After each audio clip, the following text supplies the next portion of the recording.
Assalamualaikum dan juga salam sejahtera bagi kita semua. Sangat bersyukur kita pada siang hari ini bisa berkumpul kembali. Ini semua karena anugerah Tuhan saja. Kita boleh duduk bersama, berdialog bersama untuk membangun saling pemahaman, saling mengerti satu dengan yang lain, supaya kita boleh terus menjadi umat yang cinta damai dan pembawa damai. Ya, ini kali kesekian, saya tidak menghitungnya, kita mengadakan dialog damai dan trialog damai ini. Bapak Ibu yang sudah bergabung di komunitas dialog damai tentunya sudah terus tahu ya, ada kegiatan-kegiatan hampir setiap minggu. Dan bagi yang belum bisa bergabung, khusus untuk trialog ini kita sebulan sekali. Kadang-kadang ada narasumber seperti hari ini, kadang-kadang bersifat scriptural reasoning, belajar bersama kitab suci dari Torah, Injil, dan juga Al-Quran bersama-sama. Ya, itu satu praktek di dalam dialog lintas iman yang sangat sangat efektif yang dipakai di banyak tempat. Jadi hari ini kita sedang atau akan ya tepatnya akan memperingati hari tahun baru ya, tahun baru, maafkan, dari tahun baru dari umat Yahudi, kalau nggak salah mulai besok ya, tanggal 6, dan dalam rangka itu kita ingin mendialogkan tentang tahun baru, karena juga bulan lalu kita merayakan tahun baru Islam, dan itu juga mungkin kita juga bertanya-tanya, mungkin dari umat lain maksud saya, bertanya-tanya bagaimana sih sejarahnya, mengapa kok diperingati tahun baru itu, dan bagi kita relevansinya hari ini apa. Karena mungkin bagi sebagian orang tahun baru itu ya perayaan saja, atau mungkin ada yang salah menilai hura-hura gitu ya, apalagi kalau tahun baru Masehi ya biasanya diwarnai dengan pesta-pesta mungkin. Dan mungkin juga ada pertanyaan, katanya Isa Al-Masih lahirnya 25 Desember, kok tahun barunya tanggal 1 Januari. Ya, itu pertanyaan-pertanyaan yang mungkin kita selama ini belum menemukan jawaban. Hari ini kita ingin belajar bersama dengan 3 narasumber yang kemudian nanti ya kita bisa tanya jawab atau berdialog ya. Semoga acara kita hari ini bermanfaat. Sekali lagi saya mengucapkan terima kasih untuk Rabbi Yakov, kepada Ibu Rita dan Kiai Miftah yang sudah bersedia hadir sebagai narasumber pada siang ini, dan kepada semua peserta dialog ini, kiranya kita terus bisa menjalin hubungan yang harmonis, kita mengembangkan budaya dialog, bukan debat, kita mengembangkan budaya damai, bukan saling menyerang. Terima kasih, selamat mengikuti dialog hari ini. Siang yang penuh berkah dan penuh kenikmatan bagi saya bisa memandu sesi trialog kita pada siang hari ini dengan tajuk seputar tahun baru. Menarik kalau kita berbicara tentang tahun baru, Bapak Ibu, karena tentu ada harapan-harapan baru di tengah pergantian tahun. Dan kalau kita melihat atau merujuk tahun baru ini, sebenarnya dalam tradisi 3 komunitas agama, dari Yahudi, Kristen, dan juga Islam, itu kemudian mengadopsi atau mengenal kalender atau pergantian tahun juga. Nah, kita akan membahas itu lebih jauh. Ada 3 narasumber yang juga sudah sangat berkompeten di bidangnya masing-masing, dan saya kira kita semua juga sudah mengenal beliau bertiga, ya. Tapi sebagai tugas moderator, supaya saya terlihat ada tugasnya, tidak menganggur sebagai moderator, izinkan saya untuk memperkenalkan secara singkat ketiga narasumber kita yang akan memberikan presentasinya pada siang hari ini. Yang pertama ada Rabi Yakuf Baruch, sekaligus cek sound. Selamat siang, Rabi. Selamat siang. Ya. Rabi Yakuf Baruch ini juga sudah beberapa kali ya mengisi kegiatan kita di komunitas dialog damai. Mungkin kalau saya salah boleh dikoreksi, tapi sepertinya beliau adalah satu-satunya rabi yang ada di Indonesia ya. Jadi beliau juga memimpin jemaah komunitas Yahudi di sinagog Shar Hashamayim di Minahasa ya, mungkin sekitar 30 km dari kota Manado, dan beliau juga bisa kita jumpai di sana ketika kemudian kita bisa berkunjung ke sinagog Shar Hashamayim itu. Dan beliau akan membawakan perspektif tahun baru untuk umat Yahudi ya. Saya kalau tidak salah bahasa Ibraninya Rosh Hashanah ya, Rabi. Kalau tidak salah tahun baru permulaan tahun itu, dan sudah sampai pada 5.782. Kenapa? Bagaimana 5.782 itu nanti tentu akan dijelaskan oleh Rabi juga. Kemudian kita lanjut ke narasumber kita yang kedua, yaitu ada Ibu Rita Wahyu Hulandari. Ibu Rita, selamat siang Ibu. Selamat siang, apa kabar? Baik Ibu. Ibu juga semoga baik-baik ya. Nah, kita juga tentu sudah mengenal Ibu Rita ini ya. Kemarin juga beliau menjadi salah satu narasumber juga di kajian dialog damai kita tentang kurban bersama Rabi Yakuf juga. Dan saat ini kembali kita undang beliau untuk menjelaskan tentang tahun baru dalam perspektif umat Kristiani, dan beliau juga merupakan pengajar dan penulis atau juga aktif menulis buku-buku ataupun juga tulisan-tulisan tentang Alkitab Ibrani ya, Hebrew Bible. Salah satu buku yang juga ditulis oleh beliau misalnya adalah berjudul Exegesis Peshat Kitab Kejadian ya Bu. Dan ada banyak buku-buku lain juga atau tulisan-tulisan lain yang beliau tulis, dan juga saat ini menjadi salah satu pengurus di situs web Sarapan Pagi. Dan beliau juga alumni Universitas Ibrani di Yerusalem ya, belajar tentang Alkitab Ibrani juga, dan saat ini juga mengajar bahasa Ibrani Alkitabiah, dan nanti kita akan juga banyak mengenal atau menggali lebih jauh ilmu-ilmunya Ibu Rita nanti di sesi yang berikutnya. Dan yang ketiga ada Pak Ki Haji Miftah Fauzi Rahmat. Assalamualaikum Pak Ustadz. Waalaikumsalam warahmatullahi wabarakatuh. Terima kasih. Selamat siang semuanya. Selamat siang Pak Kiai Miftah. Nah, beliau juga tentu sudah tidak asing ya bagi kita, aktivis dan juga pegiat interfaith atau pegiat lintas iman, dan juga menyuarakan suara-suara teman-teman yang sering termarginalkan ya. Beliau juga merupakan putra kedua dari Allahyarham almarhum Dr. Kiai Haji Jalaluddin Rahmat, juga tidak asing lagi. Beliau juga cendekiawan Muslim yang baru saja berpulang di bulan Februari kemarin.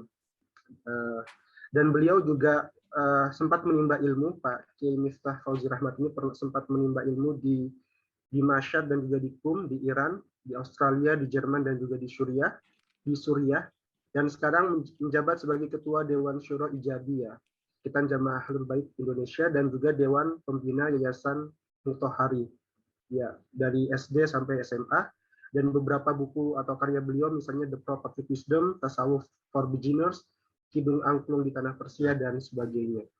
Nah, ini 3 narasumber yang nanti akan memberikan pemahaman atau hal baru bagi kita tentang tahun baru, tentunya dari perspektif Yahudi, Kristen, dan juga Islam. Nah, untuk yang pertama, kita akan dibawa dulu ke yang paling awal, ya, atau yang paling tua, kalender yang paling tua dalam sejarahnya, yaitu dalam perspektif Yahudi, yang akan dibawakan oleh Rabi Yakuf, dan nanti masing-masing narasumber akan diberikan waktu sekitar 20 menit untuk menyampaikan poin-poinnya, dan setelah itu nanti kita akan bisa lanjutkan di tanya jawab. Untuk yang pertama, kepada Rabi Yakuf Baruh, dengan hormat kami persilahkan. Silahkan Rabi. Baik, Shalom, Assalamualaikum, terima kasih atas kesempatannya.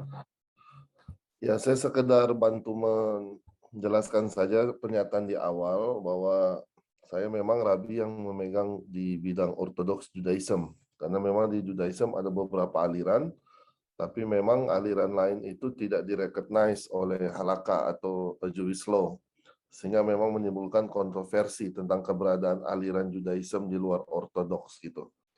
Karena memang di Indonesia juga ada beberapa kalangan Judaism, tapi yang memang masalahnya yang tadi itu. Oke, saya tidak mau lama-lama membahas itu. Saya mau share ini PowerPoint, bisa langsung atau gimana? Ya, Ya, bisa langsung. Ya, oke. Ya, kalau kita lihat di sini, kita mulai dari yang pertama ini tentang Jewish New Year. Kita bicara bahwa mengenai waktu itu, pada intinya adalah sebuah aliran yang tanpa henti. PowerPoint-nya kebesaran, Pak. Ya, bisa Cuma dengar? terlihat separuh. Jangan di zoom, nah, begitu Ya, Pak. sudah. Nah, lebih baik tadi. Ini bisa. Ya, sudah. Ya, terima kasih. Sudah Pak, sudah. Sorry ya Pak, ganggu. Tidak apa-apa. Ini kecil Nah. lagi. Potong lagi Pak. Kecil Kalau lagi. bisa Tadi di sudah saya bagus. preview gitu Pak, kayak di semacam orang print the preview itu. Pencet F5 kalau nggak salah ya. Shortcut-nya itu. Show, Pak. Ya, ada pencetan tombol shortcut-nya nggak? Biar Pak Rabi ini lebih cepat gitu pencetnya. Ah, sudah betul. Oke, bisa ya? Ya. Ya. Jadi di sini kita lihat manusia itu dalam sejarah telah memaksakan makna dengan pembagian dan penanda yang berbagai macam itu sewenang-wenang mengenai tahun, bulan, minggu, hari, menit, dan detik. Nah, salah satu satuan waktu ini dia berfungsi untuk ukuran aktivitas manusia dalam pendidikan, perdagangan, waktu luang, pertanian, dan dalam hal ini agama yang akan kita bahas. Waktu Yahudi tumbuh dari pemaksaan ketertiban Tuhan pada kekacauan di zaman purba. Pertama, Tuhan memisahkan terang dari kegelapan. Ini kita baca di kisah awal Taurat. Tuhan menciptakan siang dan malam ketika dia memisahkan gelap dan terang. Kemudian sebagai cerminan dari siklus penciptaan dan istirahatnya Tuhan, hari Minggu untuk bekerja itu selama 6 hari dibedakan dari hari ke-7, hari Sabat. Kemudian pada saat Eksodus, Tuhan mengamanatkan agar orang Israel menandai bulan baru, yaitu bulan Nisan. Dengan demikian menetapkan siklus bulanan dan tahunan. Nah, ketika Badan Hukum Yahudi berkembang, atau Majelis Agama Yahudi, para rabinikal, kalender Yahudi telah berfungsi untuk membatasi baik perayaan hari raya maupun berbagai kewajiban yang terikat waktu. Untuk memastikan bahwa perintah-perintah tertentu diselesaikan sesuai waktu yang ditentukan, ada 4 tahun baru Yahudi yang didirikan untuk memberikan batasan dan penanda untuk kegiatan ini. Jadi di kalender Yahudi itu ada 4 ya tahun barunya, bukan cuma 1. Misalnya karena orang Israel menyumbang, ada terkenal konsep persepuluhan atau maaser dari hasil ladang dan hasil ternak, maka mereka harus mengetahui kapan tahun pertanian itu dimulai dan berakhir. Oke, kita masuk yang pertama di sini.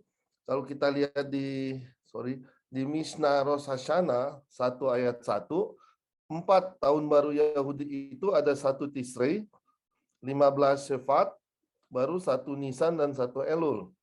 Ini fungsinya beda-beda. Kita masuk dari yang pertama kita lihat di Rosh Hashanah atau 1 Tisrei. 1 Tisrei ini sendiri mempunyai 4 pengertian yang berbeda. 4 nama atau panggilan.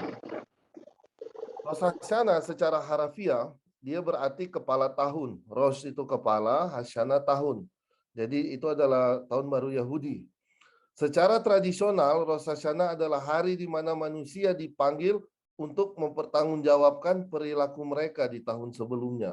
Jadi betul kata Pak Andreas bahwa tahun baru Yahudi bukan untuk berfoya-foya atau berpesta-pesta. Kita justru diminta pertanggungjawaban pada perayaan tahun baru itu. Di mana Tuhan menimbang hak dan kesalahan dari bangsa Yahudi, dan dalam gambaran dramatis yang disempurnakan dalam doa Unetane Tokef, itu dia bagaimana dia seperti semacam menghantui orang-orang untuk menuliskan orang-orang yang layak dicatat di Sefer Haim atau kitab kehidupan untuk tahun yang mendatang. Untuk alasan ini, Rosh Hashanah juga dikenal sebagai Yom Hadin atau hari penghakiman. Dalam bahasa lain, Rosh Hashanah juga disebut Yom Hazikaron atau hari peringatan. Karena pada hari ini orang-orang Yahudi berdoa kiranya Tuhan mengingat mereka di tahun yang mendatang. Jangan salah kaprah karena saat ini ada juga namanya Yom HaZikaron atau peringatan di negara Israel untuk memperingati konsep yang berbeda tapi dengan nama yang sama.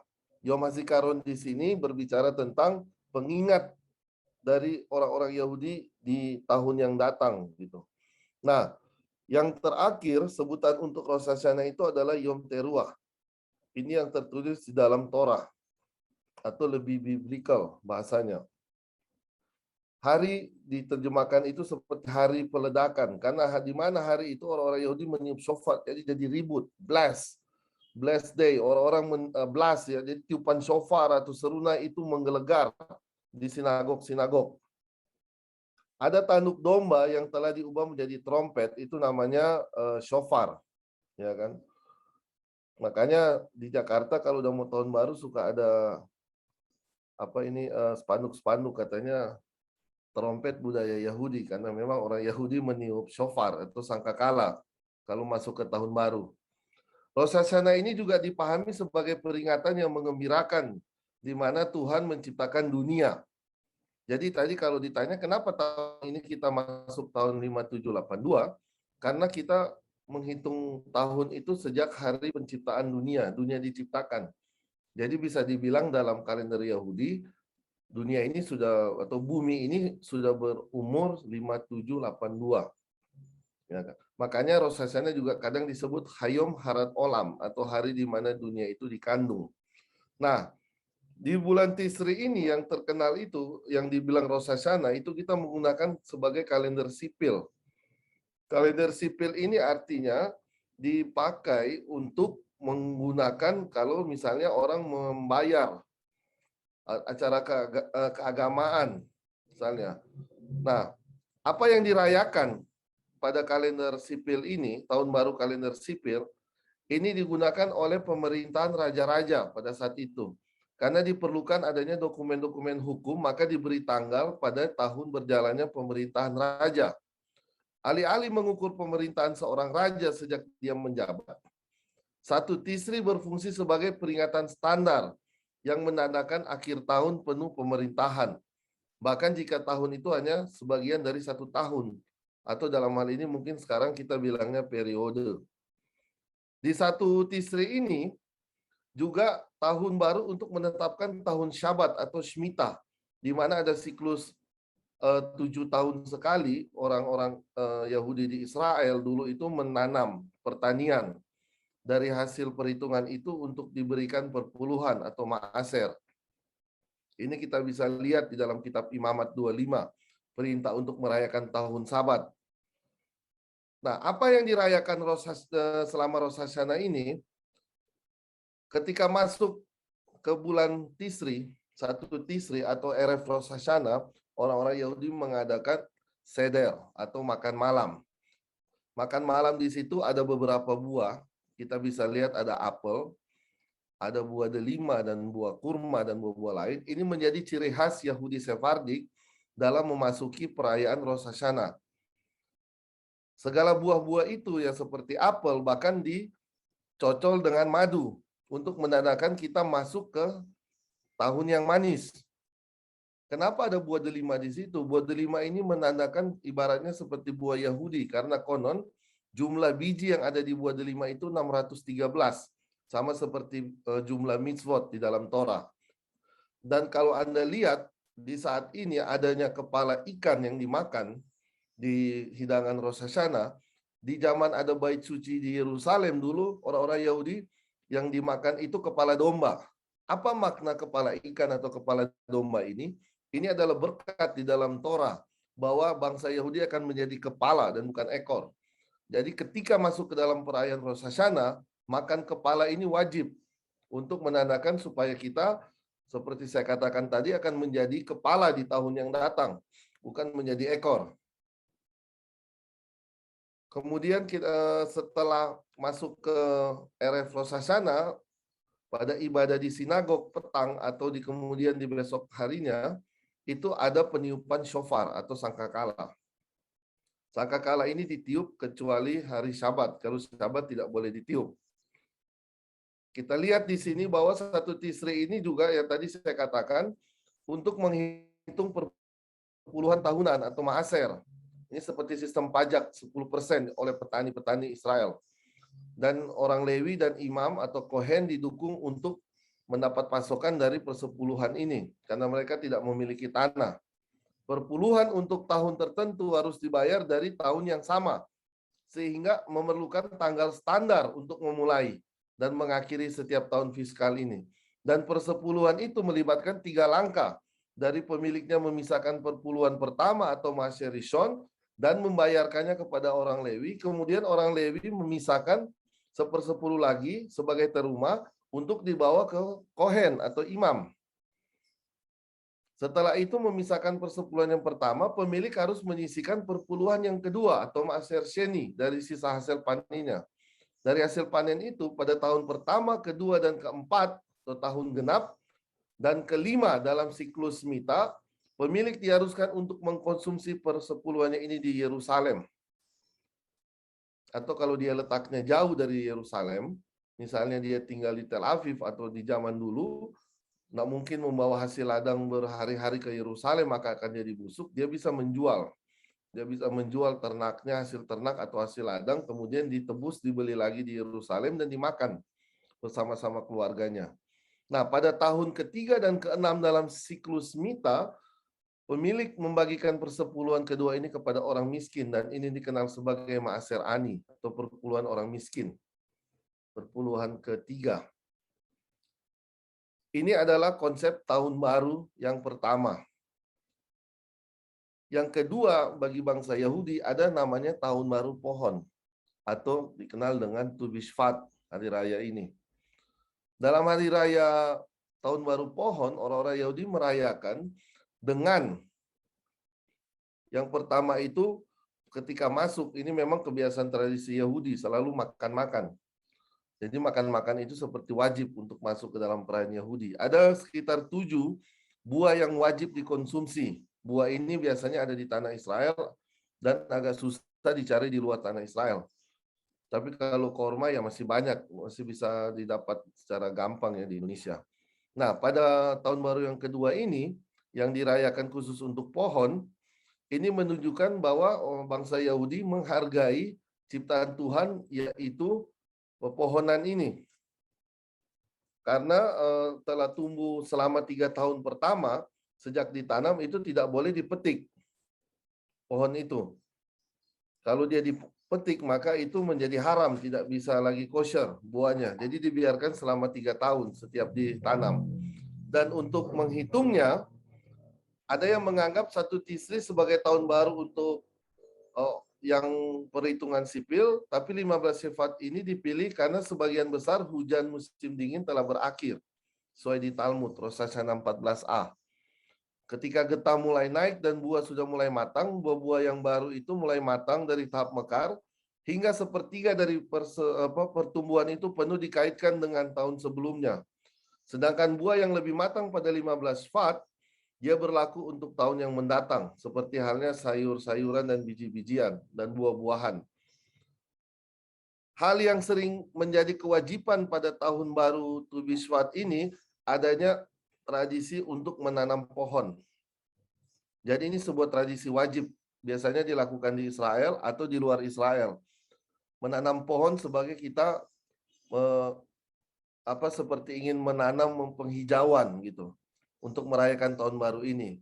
Dan belakangan ini untuk alasan damai ada juga penanaman yang dilakukan di wilayah tepi barat itu misalnya oleh orang Israel Yahudi dan orang Palestina.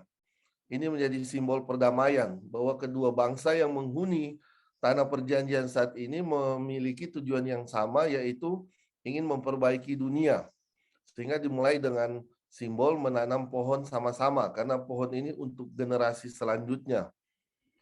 Jadi daripada perang lebih baik melakukan hal yang kebaikan secara bersama. Jadi pesan dari orang Yahudi dan orang Palestina di sini di Israel untuk perdamaian dunia lewat tahun baru pohon. Kemudian setelah 15 Shvat itu ada tahun baru biblical sebenarnya, tapi itu agak ancient, agak kuno. Ini yang kita kenal dengan tahun baru di bulan Nisan. Tahun baru yang ketiga di bulan Nisan ini sesuai dengan musim penebusan dari Mesir. Dan ini kelahiran adanya bangsa Israel karena ini Exodus.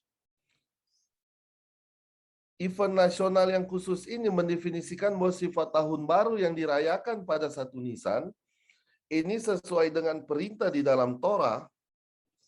Dikatakan di sini bahwa bulan ini Nisan adalah awal bulan bagimu dan itu akan menjadi bulan pertama tahun ini bagimu.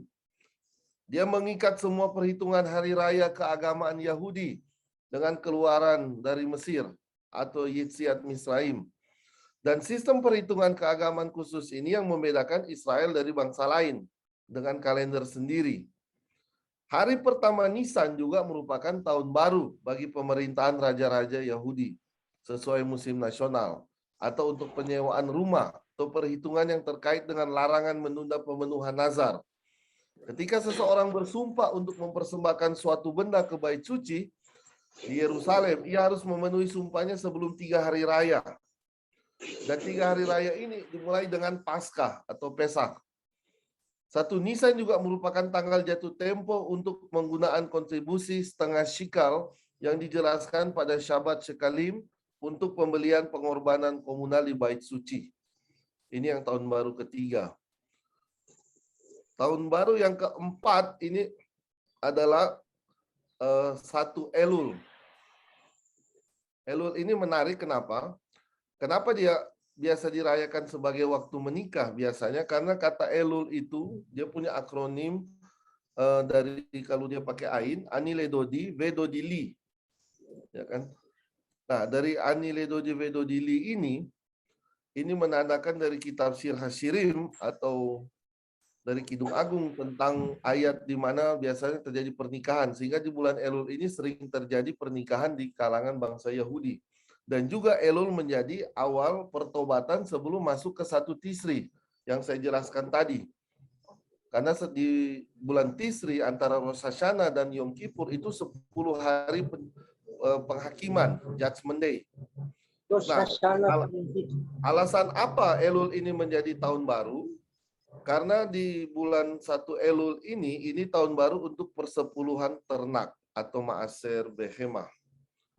Jadi perpuluhan ternak di sini, ini ternak yang dipelihara di Israel, dia harus dilakukan oleh ternak yang lahir pada anggaran yang sama. Adanya di antara 1 Elul, 1 tahun dengan tahun berikutnya. Jadi ini 4 tahun baru yang ada di kalangan bangsa Yahudi. Sekian dari saya kembalikan ke moderator. Terima kasih. Saudara Rabi, terima kasih banyak atas presentasinya. Tadi kita belajar banyak, Bapak Ibu sekalian. Ada beberapa penamaan ya dalam tradisi tahun baru, ada Yom Hadin, Rosh Hashanah, Yom Hazikaron, Yom Teruah dan sebagainya. Dan yang juga menarik tadi adalah bagaimana kemudian ada beberapa tradisi-tradisi yang dilakukan. Salah satunya yang familiar mungkin tadi yang disampaikan ada penyimpanan sangkakala, trompet. Kemudian yang menarik juga menurut saya adalah tradisi menanam pohon itu ya di salah satu prosesi pergantian tahun itu juga bisa menjadi simbol merawat bumi ya, merawat lingkungan kita. Dan yang terakhir mungkin tadi itu yang di bulan Elul itu ya, di bulan atau tahun Elul itu yang menjadi ikon beberapa umat Yahudi yang melakukan pernikahan. Saya jadi teringat mungkin itu mirip dengan bulan Syawal di teman-teman Muslim ya, banyak undangan pernikahan ketika di bulan Syawal itu, tapi itu cuma bercanda Bapak Ibu. Terima kasih. Kemudian kita akan lanjut ke pemateri atau narasumber kita yang kedua, ada Bu Rita ya, yang akan memaparkan kepada kita bagaimana kemudian perspektif sejarah dan juga makna tahun baru dalam umat Kristiani. Silahkan Ibu Rita, waktu sekitar 20 menit. Terima kasih Mas Rahmat. Baik. Kita mulai. Beshem ha'af ve'ben ve'ruach hakodes ha'elohim echad. Di dalam nama Bapa dan Putra dan Roh Kudus Allah yang Esa. Amin. Kita akan sama-sama belajar mengenai Rosh Hashanah yang nanti akan masuk pada tahun 5782 tahun Yahudi. Dan kita belajar sejarah, makna, dan relevansinya masa kini. Yang pertama kita akan bahas sejarah dan makna. Seperti yang dikatakan tadi bahwa setiap Rosh Hashanah itu kita meniup trompet. Itu berasal dari tradisi Yahudi yang kisahnya itu berasal dari kisah Akedat Yitzhak, bahwa dalam Rosh Hashanah ada 2 hari libur. Hari yang pertama itu membaca Kejadian pasal 21, malam yang kedua membaca Kejadian pasal 22, dan ini merupakan narasi 2 ujian iman kepada Abraham. Diperingati pada setiap Rosh Hashanah dan nanti segera akan ditempuh oleh saudara-saudara kita dari kalangan Yahudi Rabbinik pada September 6 pada petang hari. Apa relevansinya? Apa hubungannya dengan tahun baru orang Kristen atau tahun baru internasional? Kita sama-sama meniup shofar. Ya, kita sama-sama meniup trompet, hanya saja di kalangan umum kita meniup trompet dari kertas ya, tapi maksudnya sama. Dan di situ ada satu yang menarik juga. Sebenarnya ada hubungan antara Hanukkah 25 Kislev yang 8 hari kemudian 8 Tevet, yang dimana nanti kita akan temukan bahwa 25 Kislev adalah hari kelahiran Yesus. Dan 1 Januari, 8 hari setelahnya adalah hari ketika Yesus disunat, yaitu 1 Januari. Jadi setiap 1 Januari adalah hari sunatnya Yesus. Dan itu seperti apa yang diperingati oleh Yahudi Rabbinik tentang Akedat Yitzhak, yang dimana trompet itu berasal dari tanduk dari domba itu dan dibunyikan. Nah, kalangan Yahudi yang percaya ada sebagian, mereka merayakan hari kelahiran Kristus yang dikaitkan dengan Hanukkah. Ada di antara mereka yang merayakan ini, yang mereka sebut dengan Krismuka. Jadi hari Hanukkah campur Christmas. Dan sejak tahun 1800-an itu di Jerman itu ada Krismuka ini dikenal dengan Weinuka. Ya, memang nggak semua ya. Tapi kalau setiap Desember kalau Anda jalan-jalan ke Israel, misalnya di Haifa, di situ ada selalu dihias di Haifa itu ada pohon Natal yang besar dan sekaligus ada Hanukkah di sini. Dan untuk orang-orang Yahudi yang percaya, mereka menyebutnya sebagai Krismuka. Dan di sini Anda lihat ada satu kuil yang bagus sekali, dari kuil dari Bahai, untuk memperlihatkan kepada kita bahwa Israel adalah negara yang sangat moderat sekali pada agama-agama yang berkembang di sana. Kuil itu dijaga dengan sangat baik dan siapapun boleh datang melihat keindahan itu. Nah, ketika genap 8 hari dan ia harus disunatkan. Nah, kalau 8 hari dan hari yang pada dia disunatkan itu adalah 1 Januari, maka Yesus lahir 25 Desember seperti yang ditulis dalam Lukas pasal 2 ayat 21.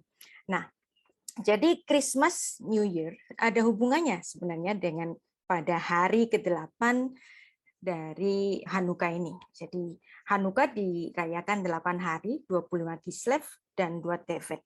Mungkin di antara kita banyak yang tidak memahami ini karena biasanya kaum polemikus itu memandang bahwa Christmas-nya orang Kristen itu adalah satu Natal untuk memperingati Dewa Matahari, dan tuduhan ini sebenarnya baru muncul pada abad ke-17 dari seorang teolog yang bernama Paul Ernst Jablonski. Nah, sejak itu tuduhan semacam ini bahwa Christmas itu menyerap dari pagannya Romawi, nah itu disuarakan sampai hari ini.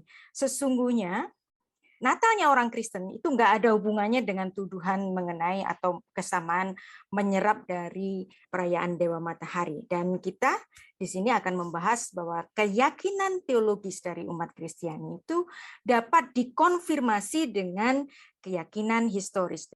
Ini adalah pohon Natal dan Hanukkah di sini itu ada di Bundaran Ben Gurion di Haifa.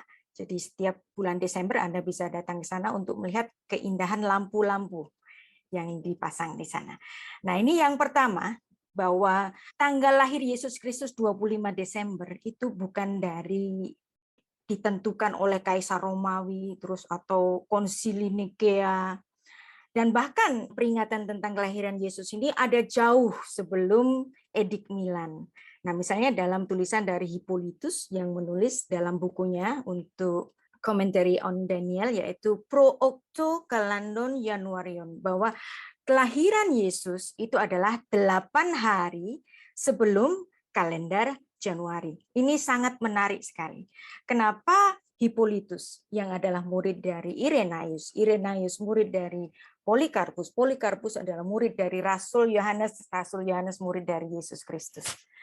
Hippolytus dalam masa ketika orang Kristen itu ada di dalam aniaya dari Kaisar Roma sendiri, dia dalam tulisannya menyebut bahwa Yesus Kristus itu lahir 8 hari sebelum kalender Januari. Nah, kalau kita hitung ke belakang, pastilah Yesus itu lahir 25 Desember, dan ini sudah ada sejak abad kedua sebelum Edik Milan. Anda lihat di sini, pada awal kekristenan, Kristen itu dianiaya oleh pemerintah Romawi, kekaisaran Romawi. Jadi Anda lihat di sini bapak-bapak gereja ya yang dituduh oleh sebagian orang hari ini itu bahwa Kristen itu banyak menyerap dari pagan Romawi.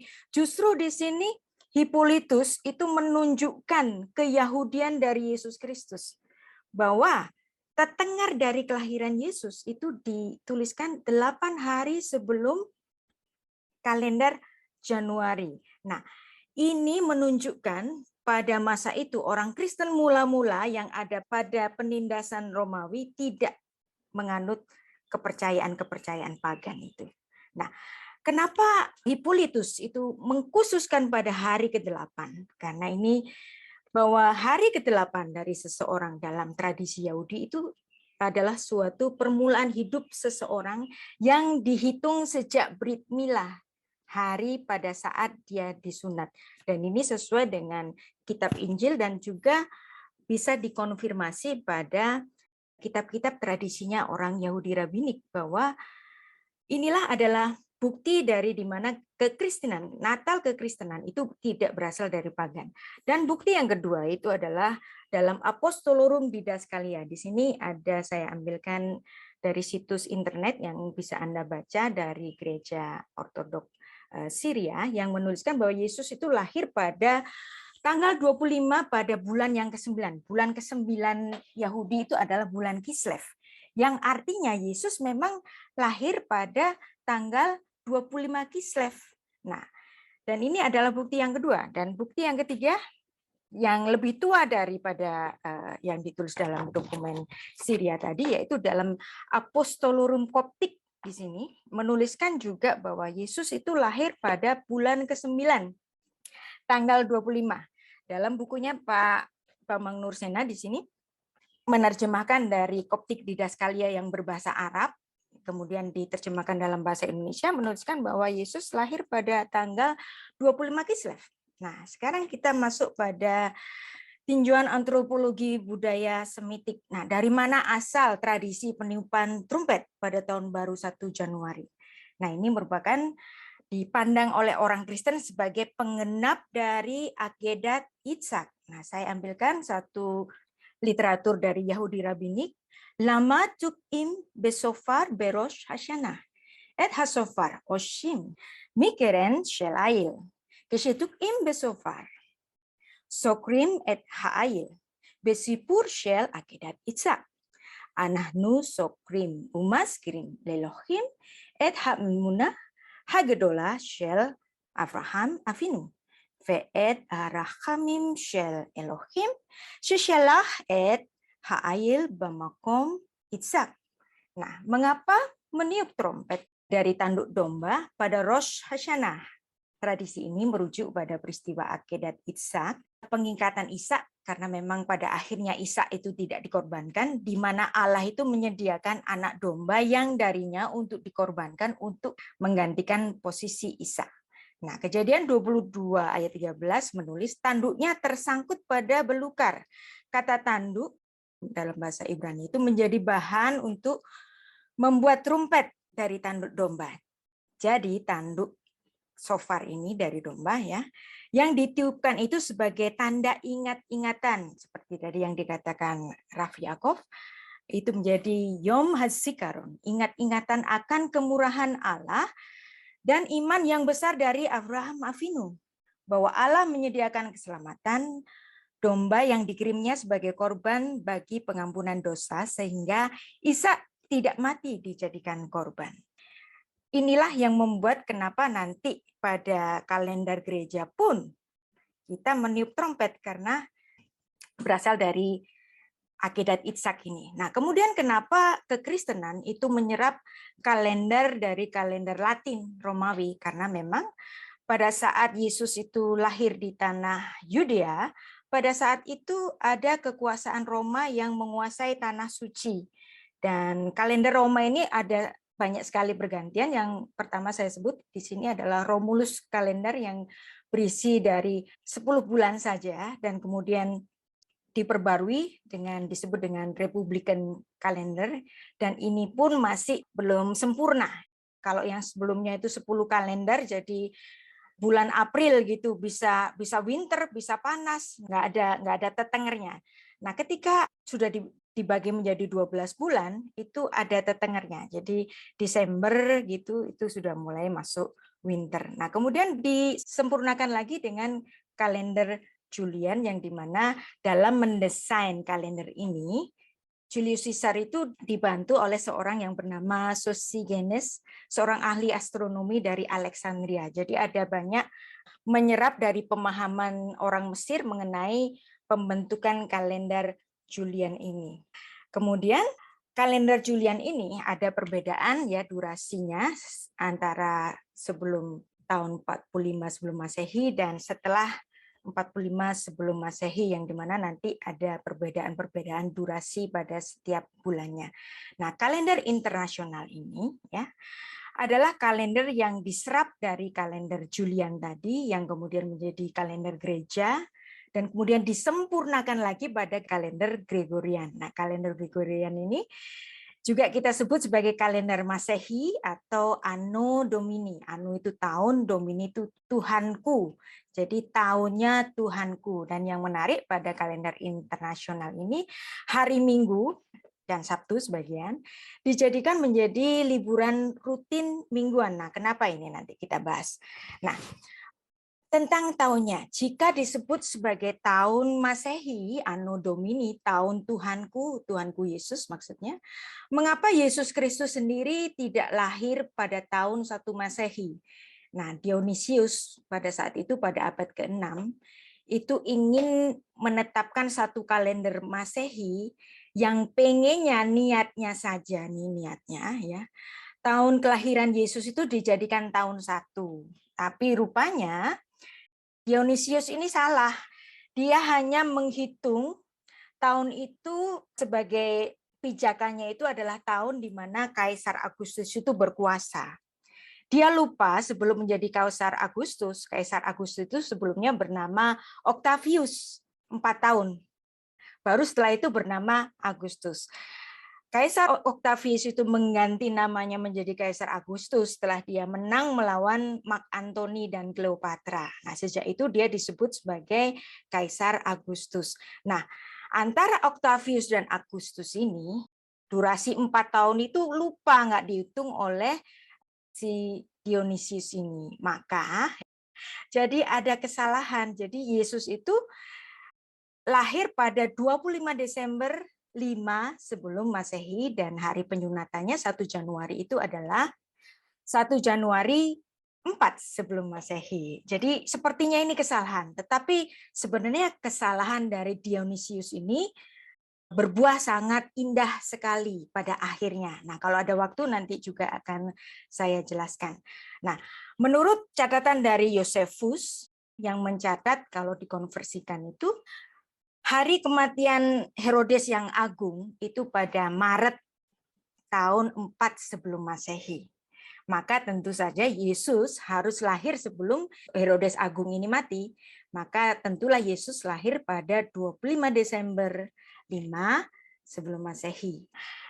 Natal adalah Hanukkah. sebenarnya antara kekristenan dan Yahudi ini ada koneksi yang sangat kuat. Kita harus mengakui bahwa kekristenan lahir dari rahim Yahudi. Kalaupun di kemudian hari ada pergesekan, misalnya dalam konsili Jamnia dan juga nanti kekuasaan gereja pada zaman pertengahan yang sangat menindas orang Yahudi itu, dan memang ada cerita-cerita semacam itu, namun kekristenan dan keyahudian ini ada keterkaitan. Walaupun keduanya itu kadang-kadang nggak mau untuk melihat keterkaitan ini, seperti yang dikatakan oleh Profesor Eli Lisolking ini ya. Jadi mengenai Natal 25 Desember, 5 sebelum Masehi sebagai kelahiran Yesus. Nah, kita harus tahu bahwa keyakinan kita, keyakinan teologis kita itu perlu dikonfirmasi dengan keyakinan historis. Jadi trust but verify. Seperti pepatah dari orang Rusia, Doveryae, no Poveryae. Ini penting sekali, jadi tidak hanya kita mempelajari apa kata orang atau mitos, tetapi betul sekali ada keterkaitan dengan historical yang ada, bahwa tanggal 25 Kislev adalah hari pertama dari Hanukkah, seperti yang dituliskan dalam banyak sekali dokumen-dokumen kekristenan sebelum jauh dari Konsili Nikea, bahkan Edik Milan. Nah, kalaupun kekristenan itu selalu dituduh ada banyak sekali pengaruh-pengaruh dari Kaisar Konstantin, padahal dokumen-dokumen gereja yang sebelumnya itu sudah menulis kelahiran Yesus adalah 25 bulan 9. Tadi sudah kita bacakan. Dan kalau kita konversi, 25 Kislev tahun Yahudi 3757 itu adalah 25 Desember. 5 sebelum Masehi. Bukankah ini adalah tahun kelahiran Yesus? Jadi 8 hari setelahnya, tahun baru, kalender Romawi, itu sebenarnya adalah hari dari penyunatan Yesus. Dan itu memang dirayakan dengan meniup serunai tadi sebagai penggenapan dari cerita Akedat Itsak yang sudah kita baca tadi. Dan catatan-catatan dari bapak-bapak gereja purba itu menjadi catatan sejarah bagi kita, dan ini semua ada jauh sebelum Konsili Nikea maupun Edik Milan, seperti dalam tulisan Julius Africanus tahun 220 Masehi dan juga tulisan dari Hippolytus pada abad kedua Masehi tahun 170 sampai 235 Masehi. Ada banyak sekali yang dapat kita bisa untuk membuktikan bahwa Yesus memang lahir 25 Kislev tahun 3757 Yahudi yang equal dengan 25 Desember 5 sebelum Masehi. Dan Kristus disunat pada 8 hari setelah kelahirannya, dan tentu saja ini adalah 1 Januari seperti yang kita katakan bahwa itu menjadi penggenap di dalam pandangan orang Kristen, itu menjadi penggenap dari Akedat Itsak tadi. Itulah kenapa pada Yohanes 1 ayat 29, Yohanes Pembaptis menyatakan, pada keesokan harinya, Yohanes melihat Yesus datang kepadanya. Ia berkata, lihatlah anak domba Allah yang menghapus dosa dunia, bahwa Yesus adalah Seh Ha Elohim, yang dikirim oleh Tuhan, yang menjadi pengganti bagi kita agar kita semua yang percaya kepadanya tidak mati. Dan seperti Itsak, kematiannya digantikan oleh domba yang dari Tuhan. Jadi penetapan 25 Desember sebagai hari kelahiran Tuhan Yesus bukan manipulasi orang Kristen abad modern, tetapi melainkan fakta yang sudah tertulis dalam dokumen-dokumen gereja purba. Tapi siapa yang dapat mengingat tanggal seperti 25 Desember pada kalender Romawi yang dibuat hanya oleh orang Romawi? Maka Hari Raya Cahaya atau Hanukkah yang jatuh pada tanggal 25 Kislev pada tahun Yahudi 3757 yang bertepatan dengan 25 Desember 5 sebelum Masehi, ya, Yusuf dan Maria akan mengingat bahwa putra yang dilahirkannya itu lahir pada hari pertama dari Hari Raya Hanukkah itu yang Brit milahnya itu jatuh pada tanggal 1 Januari. Dan itu equal dengan 2 Tevet, hari terakhir dari Hanukkah itu. Nah, kalender Gregorian ini menjadi satu tetengar bagi kita bahwa itu adalah Anno Domini, tahun Tuhanku. Dan kemudian pada abad ke-16 ada pergantian lagi, ada penyempurnaan lagi dari kalender Julian itu, yang dimana karena ada pergeseran supaya nanti setiap Paskah itu harus selalu masuk pada musim semi, tidak ada pergeseran lagi.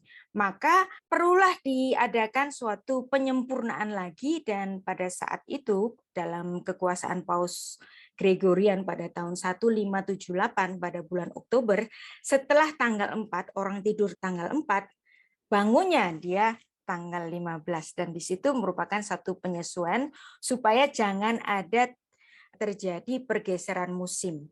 Dan tanggal ini merupakan Bu Rita, suatu waktunya habis ya, Bu. Oh, baik ya. Izinkan saya selesaiin mungkin 1-2 menit lagi. Jadi inilah yang membuat kenapa ada perbedaan Christmas antara orang Kristen yang turunan dari Katolik Barat dan orang Kristen Ortodok yang di Timur. Karena Ortodok yang di Timur masih memakai perhitungan dari kalender Julian 12 hari, yang lebih lambat daripada kalender yang sudah disempurnakan oleh Paus Gregorius tadi. Jadi ini untuk memperbedakan kenapa kok antar gereja Ortodok Timur dan Barat itu berbeda, karena tadi ada penyempurnaan. Demikian, dan nanti apabila ada pertanyaan akan saya jelaskan setelahnya. Terima kasih, Mas Rahmat. Ya, terima kasih banyak Bu Rita. Penjelasannya sangat padat dan banyak sekali. Sebenarnya mungkin masih ada banyak hal lagi yang mau disampaikan, dan mungkin juga kita masih bertanya-tanya. Nanti bisa kita lanjutkan di sesi tanya-jawab. Bagi Bapak Ibu juga yang mempunyai pertanyaan, nanti juga bisa dikirimkan melalui chat box ke salah satu hostnya, ke Pak Andreas Jonathan, atau nanti juga jika ada waktu bisa mengangkat tangan, raise hand, dan nanti bisa dipersilahkan untuk berbicara. Langsung saja, tadi ada banyak hal yang disampaikan sama Bu Rita, saya tidak akan menyimpulkannya, tapi tadi juga melihat bagaimana kemudian keyakinan teologisnya umat Kristiani juga dikonfirmasi dalam keyakinan historis atau fakta-fakta historis. Dan untuk yang selanjutnya, kita beralih pada tradisi yang paling dekat dengan kita saat ini, ya, tradisi yang paling belakangan hadir, yang dibawa oleh Nabi Muhammad, tradisi tahun baru di teman-teman Muslim, yang akan disampaikan oleh Pak Kiai Haji Miftah Fauzi Rahmat. Sama waktunya kurang lebih 20 menit juga. Kepada beliau kami persilahkan. Silahkan Pak Kiai. Dengan kita saat ini, ya, tradisi yang paling belakangan hadir, yang dibawa oleh Nabi Muhammad, tradisi tahun baru di teman-teman Muslim. Pak Kiai masih di mute ya suaranya. Oke. Bismillahirrahmanirrahim. Alhamdulillahirrahmanirrahim. Assalamualaikum warahmatullahi wabarakatuh. Selamat siang, salam sejahtera untuk kita semua. Terima kasih atas berkenan kesempatan untuk berbagi pada majelis siang hari ini, juga menyimak pemaparan dari para pembicara sebelum saya yang sangat mumpuni, sangat menguasai. Kita seakan-akan mendengarkan materi kuliahan yang sangat berbobot dari kedua pembicara sebelum saya. Terima kasih sebesar-besarnya untuk ilmu, informasi tentang tradisi, dan keterangan mengenai agama Yahudi, Kristiani, khususnya untuk penanggalan terkait dengan tahun baru. Saya juga ada slide yang disiapkan, silakan ditampilkan oleh kawan-kawan. Untuk kawan-kawan, saudara-saudara yang menyimak tadi, penanggalan tahun baru Yahudi dan Kristiani itu erat kaitannya dengan pengorbanan Nabi Ishak alaihissalam. Dalam tradisi Yahudi dan Kristiani yang dikurbankan itu adalah Nabi Ishak. Dalam tradisi Islam yang dikurbankan adalah Nabi Ismail alaihissalam. Ketika ditanyakan kepada Allahyarham Kiai Haji Abdurrahman Wahid, yang benar yang mana? Apakah Nabi Ishak atau Nabi Ismail yang dikurbankan? Gus Dur menjawab, tidak perlu dipermasalahkan. Dua-duanya juga tidak jadi dikorbankan. Gitu. Jadi selesai sebetulnya mana yang dikorbankan Nabi Ishak atau Nabi Ismail, tidak ada di antara keduanya yang dikorbankan. Gus Dur mencontohkan pada kita, ada perbedaan, mari kita ambil hasil atau buah dari perbedaan itu. Seperti juga tentang peringatan tahun baru. Slide yang kedua, silakan. Nah, dalam Islam, dalam surat At-Taubah, surat ke-9 ayat 36, Allah Subhanahu wa taala berfirman, "Inna iddatash syuhuri indallah 12 syahran fi kitabillah yauma khalaqas samawati wal ard." Sesungguhnya jumlah bulan di sisi Allah, jadi ini termuat dalam Al-Quran. Mengapa saya mulai dari ayat ini? Karena perhitungan tahun tentu berangkat dari jumlah bulan, bulan berangkat dari jumlah hari, dan sebagainya. Al-Quran surat At-Taubah ayat 36 menyebutkan sesungguhnya bilangan bulan di sisi Allah itu 12 bulan banyaknya. Dalam ketetapan Allah di waktu dia menciptakan langit dan bumi. Minha arba'atun hurum. Di antara 4 bulan itu ada 4 bulan yang dimuliakan, yang disucikan, yang ada ketentuan-ketentuan terkait dengan 4 bulan yang disebutkan ini. Nah, jadi jumlah 1 tahun 12 bulan itu dalam Al-Quran merujuk kepada surat At-Taubah, surat ke-9 ayat 36. Dan tradisi Nusantara ini mengambil tradisi Islam itu. Saya ambil ada 3 penamaan ini, 3 kalender, 3 tahun baru. Misalnya penyebutan nama bulan-bulan oleh masyarakat Aceh. Bulan pertama itu bulan Hasan Hussein atau bulan Hasan Hussein. Bulan Arabnya bulan Muharram. Kemudian di penanggalan Jawa, bulan pertamanya disebut dengan bulan Suro. Itu juga terutama setelah zaman Mataram Islam, dia tentu merujuk kepada penanggalan 12 bulan yang berakar dari tradisi Islam. Atau di tanah Sunda misalnya, sama penyebutan bulan yang tadi Mas Rahmat sebutkan sebagai bulan nikah, itu selain bulan Syawal, itu juga ada bulan ke-12 yang disebut dalam Sunda sebagai bulan perayaan agung, bulan Raya Agung. Kemudian di bulan Jawa sebagai bulan besar. Nah, ini contoh di tanah air yang sebetulnya mengadopsi 12 bulan pada penanggalan Islam. Kita lanjut lagi, slide berikutnya. Nah, kalau ditanya kapan dimulai tahun baru dalam Islam, sebetulnya apa yang disampaikan oleh Pak Yakob, kemudian Ibu Rita, itu juga ada hubungannya dengan tradisi Islam. Hari-hari terjadi peristiwa besar, itu umumnya ditandai sebagai sebuah momentum yang diperingati oleh generasi secara turun-temurun. Nah, tentu hari teramat besar itu hari penciptaan, seperti Rabi sampaikan tadi. Dan itu pernah juga.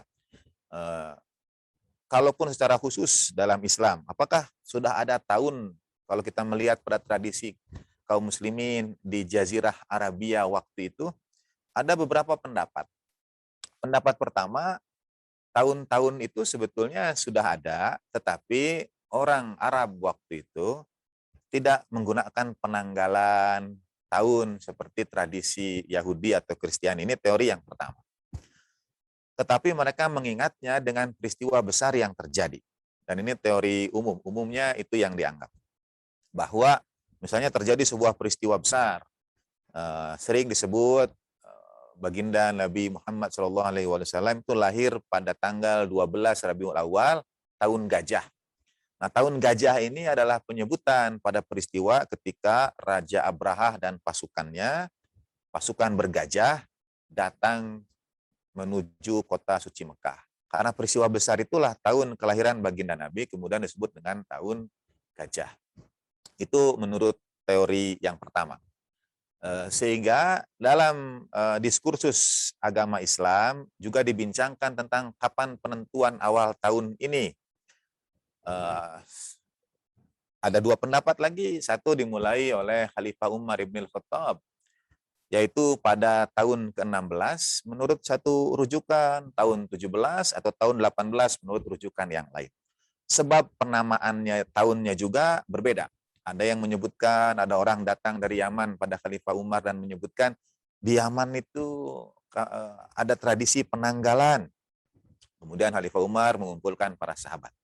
Ada juga melalui menurut riwayat surat dari gubernur Irak waktu itu, Abu Musa al-Asy'ari, yang meminta karena surat-surat dari Khalifah Umar tidak bertanggal. Begitu, sehingga untuk pendokumentasian itu agak sulit. Setidaknya ada 3 versi yang menyebutkan bahwa penentuan kapan tahun baru dimulai dalam Islam itu pada zaman Khalifah Umar sesuai dengan musyawarah para sahabat, dan Sayyidina Ali bin Abi Thalib karramallahu wajhah kemudian mengusulkan tahun hijrahnya baginda Nabi Shallallahu Alaihi Wasallam sebagai tahun yang pertama.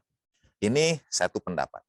Pendapat yang kedua menyebutkan justru penentuan tahun dan awalnya ini sudah dilakukan oleh baginda Nabi Shallallahu Alaihi Wasallam, termasuk bisa merujuk pada kitab seperti Mustadrak As-Sahihain yang mensyaratkan hadis yang diriwayatkan mesti sesuai dengan syarat hadis Imam Bukhari dan Imam Muslim. Al-Hakim, penulis kitab Al-Mustadrak itu sudah menyebutkan bahwa misalnya Abdullah ibn Zubair itu lahir pada tahun penanggalan ketika baginda Nabi ke Madinah. Bahkan menurut Ibnu Abbas, di antara yang baginda Nabi lakukan pertama kali ketika beliau hijrah itu, yang umum terkenal adalah mempersaudarakan Muhajirin dan Ansor. Tapi sebelum mempersaudarakan Muhajirin dan Ansor itu, menurut riwayat Ibnu Abbas, sebetulnya baginda Nabi Shallallahu Alaihi Wasallam kemudian menetapkan tahun beliau hijrah itu sebagai tahun awal yang dihitung oleh kaum muslimin. Baginda Nabi hijrah dalam sejarah kaum muslimin ada periode ketika baginda Nabi Muhammad SAW itu tinggal di Mekah selama hampir 13 tahun. Beliau tinggal di sejak menyampaikan risalah, menyampaikan wahyu pada usia 40 tahun. Setelah itu kemudian beliau tinggal di Mekah itu selama 13 tahun. Nah, sebetulnya penanggalan pun sudah dimulai waktu itu. Tetapi disebutnya bukan tahun Hijriyah, tetapi tahun Bi'sah. Itu tahun ketika baginda Nabi mengumumkan kenabian beliau. Atau secara umum, tahun ketika baginda Nabi diangkat menjadi Nabi. Jadi sudah ada penanggalan itu merujuk. Kalau Ibu Rita tadi menyebutkan misalnya sebelum Masehi, nah ada satu periode atau tahun Anno Domini begitu, ada dalam Islam juga tahun kenabian. Ada peristiwa tahun kedua kenabian, tahun ketiga kenabian, tahun keempat kenabian. Dihitung sejak baginda Nabi berusia 40 tahun. Tetapi ketika baginda Nabi SAW kemudian hijrah yang dari kota suci Mekah menuju kota suci Madinah dan memulai peradaban Islam dalam tanda petik yang baru di situ, sejak awal baginda Nabi sudah pancangkan tonggak penanggalan itu. Misalnya kita akan menemukan dokumen tulisan atau surat dari baginda Nabi yang diamanatkan kepada sahabat Salman Al-Farisi ketika beliau ditugaskan untuk menuju satu daerah di Irak, di Irak sekarang ini, yaitu daerah Madain. Dituliskan oleh Sayyidina Ali bin Abi Thalib karramallahu wajhah, disaksikan oleh para sahabat, dan di situ sudah tertulis tanggal, itu pada tahun ke-6 setelah Hijriyah di bulan Muharram. Surat itu dituliskan oleh baginda Nabi SAW. Nah, jadi menurut riwayat atau versi yang kedua ini, versi pertama penentuan tahun dan awalnya itu di zaman Khalifah Umar ibn al-Khattab dengan 3 versi tadi, sebab kedatangan rombongan dari Yaman, surat dari Abu Musa al-Asy'ari, dan satu lagi. Lalu ada versi berikutnya yang mengatakan tidak, sebetulnya sejak zaman baginda Nabi, ini kalau kita studi teks, studi literatur, kita tentu akan menemukan perbedaan-perbedaan itu sebagaimana Ibu Rita tadi contohkan pada kita. Nah, versi yang kedua, baginda Nabi yang sudah menetapkan bahwa tahun baru Islam itu dihitung sejak hijrah baginda Nabi Shallallahu Alaihi Wasallam. Nah, pertanyaan berikutnya adalah mengapa dimulainya dari tahun hijrah? Dalam periode ketika misalnya pada pendapat yang mengatakan bahwa tradisi tahun baru itu dimulai oleh Khalifah Umar bin Khattab, semua sepakat, ini juga informasi untuk kita semua, bahwa hijrah baginda Nabi itu terjadi pada bulan Rabiul Awal. Dipindah ke belakang sedikit slide-nya untuk menunjukkan kembali bulan-bulan dalam Islam. Muharram, Safar, Rabiul Awal. Jadi pada bulan yang ketiga, baginda Nabi itu hijrah pada bulan yang ketiga. Semua sepakat. Dalam Islam sebetulnya semua sepakat hijrah baginda Nabi itu pada bulan ketiga, yaitu Rabiul Awal. Tetapi karena bulan ketiga terjadinya peristiwa hijrah itu menjadi awal 1 tahun baru Islam, perhitungan awal bulannya tetap mengikuti perhitungan bulan-bulan yang sudah ada sebelumnya, yaitu bulan Muharram, Safar, Rabiul Awal, hingga bulan haji atau bulan ke-12. Jadi bangsa Arab sudah menggunakan penanggalan ini. Dan sebagaimana tadi juga Ibu Rita sampaikan, Rabi' dalam bahasa Arab itu artinya musim semi. Nah, memang kalau kita mengikuti penanggalan yang berdasarkan pada syamsiyah, matahari, bedanya kan yang Islam, atau mungkin nanti kita mohon Rabi juga untuk dalam Yahudi misalnya, sekarang ada perhitungan berdasarkan matahari dan perhitungan berdasarkan bulan. Nah, Islam itu berdasarkan bulan, sehingga pasti akan berubah ini kapannya itu. Kalau misalnya musim semi, terutama pada negara yang 4 musim, jadi hanya bisa melekat pada negara yang 4 musim. Sedangkan di tempat-tempat lain yang tidak ber-4 musim, tentu tidak mengenal itu musim semi. Nah, Rabiul Awal sebetulnya merujuk kepada musim semi. Jadi Rabi artinya musim semi. Tapi karena, dan dulu itu berdasarkan katakan matahari, sehingga memang ketemu musim semi yang musim semi lagi.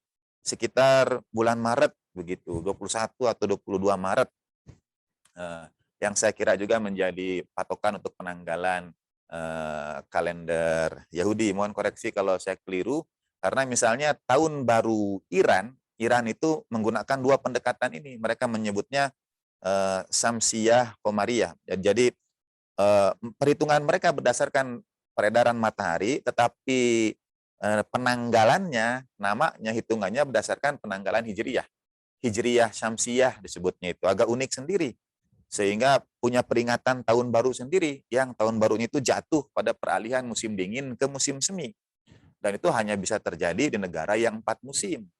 Tidak bersifat universal, karena misalnya negeri kita tidak mengenal peralihan dari musim dingin ke musim semi, maka tahun barunya itu tidak bisa bersifat universal. Nah, pada saat yang sama, seperti dalam Islam, Rabi itu merujuk pada musim semi. Tetapi karena mengambil penanggalan berdasarkan peredaran bulan, maka Rabi bisa jadi tidak jatuh pada Rabi lagi, tidak jatuh pada musim semi lagi. Begitu. Seperti bulan Ramadan, disebut bulan Ramadan itu karena pertama kali waktu itu, konon ini menurut beberapa kajian tentang makna bulan Ramadan, Harur Romdo itu artinya sangat panas sekali. Sehingga sebagian memaknai bulan Ramadan adalah bulan pembakaran dosa kalau kita bertaubat kepada Allah Subhanahu wa taala, seperti panasnya musim panas itu. Kalau kita hitung dari Rabiul Awal sebagai musim semi, begitu Rabiul Akhir musim semi, maka bulan Ramadan juga itu masuk kepada musim panas misalnya. Nah, karena dia berdasarkan bulan, maka tidak selalu, bisa jadi bulan Ramadan yang berasal dari makna yang panas itu justru masuknya pada musim dingin, dan dia mengikuti peredaran bulan dimanapun berada, sehingga mungkin bumi belahan utara atau bumi belahan selatan bisa berbeda jumlah jam puasanya, begitu. Saya sering ini sambil menyampaikan juga supaya seperti belajar dari Gus Dur, Allah yarham, perbedaan itu kita jadikan khazanah untuk saling menghormati. Siapa yang dikurbankan, Nabi Ishak atau Nabi Ismail? Nah, perlu dipermasalahkan. Dua-duanya tidak ada yang jadi dikorbankan. Di negara seperti mungkin Norwegia atau Finlandia, puasa itu bisa 19 jam dari 24 jam. Atau bahkan bisa lebih, ada yang 21 jam sehari. Karena mengikuti siangnya ya ketemu musim panas begitu. Nah, sering ada selorohan, sepertinya di negara yang hanya 3 jam waktu malamnya itu tidak terjadi perdebatan. Apakah sholat tarawih 11 atau 23 begitu. Karena waktunya hanya 3 jam. Gitu. Setelah berbuka sudah siap-siap untuk sahur lagi. Ke slide tadi sekarangnya. Saya mohon diingatkan waktu, mungkin tinggal 5 menit lagi. Nah, mengapa dimulai dari tahun Hijriah baginda Nabi SAW? Sebetulnya banyak peristiwa, tetapi di antara peristiwa itu kadang terjadi ada, dan ini mungkin di antara dalam tanda petik mungkin visi, mohon maaf kalau saya menggunakan kata ini, karena penanggalan yang dalam bahasa Arab, sejarah, orang Indonesia itu unik sendiri, memilih kata sejarah untuk history dalam bahasa Inggris. Nah, dalam bahasa Arabnya itu disebut tarikh. Ya. Orang Melayu, Malaysia misalnya menyebut sejarah itu tarikh, tapi orang Indonesia memilih kata sejarah yang barangkali berasal dari kata syajaroh dalam bahasa Arab yang artinya pohon. Jadi sejarah itu membentuk pohon kehidupan kita.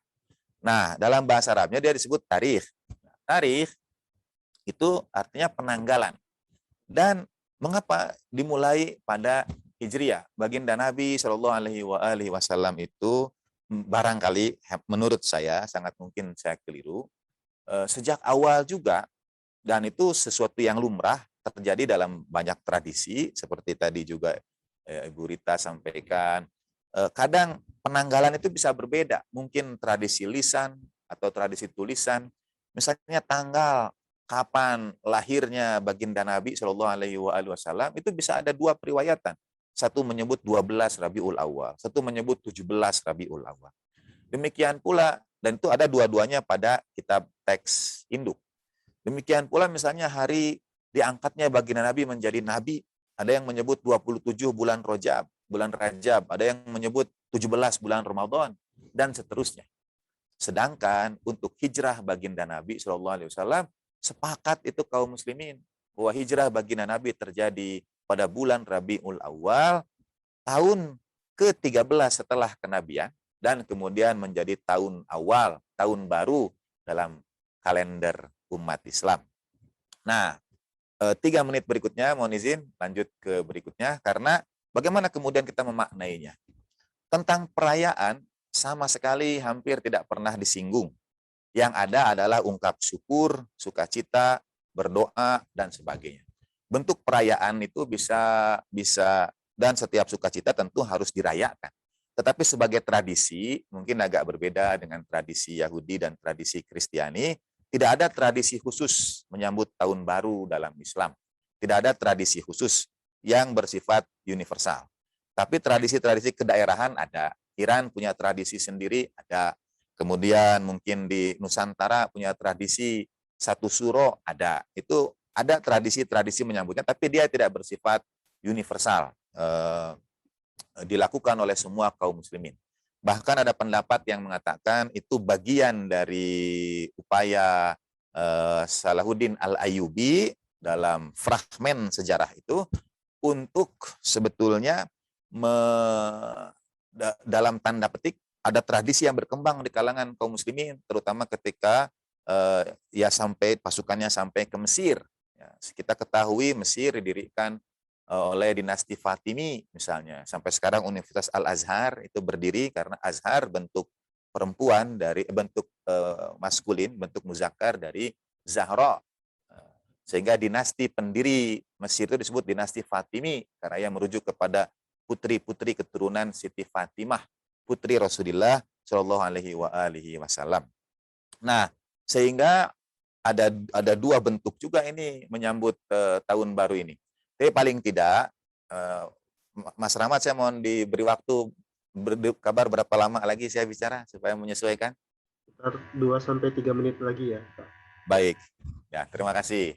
Nah, gitu saya stick saja pada presentasi ini.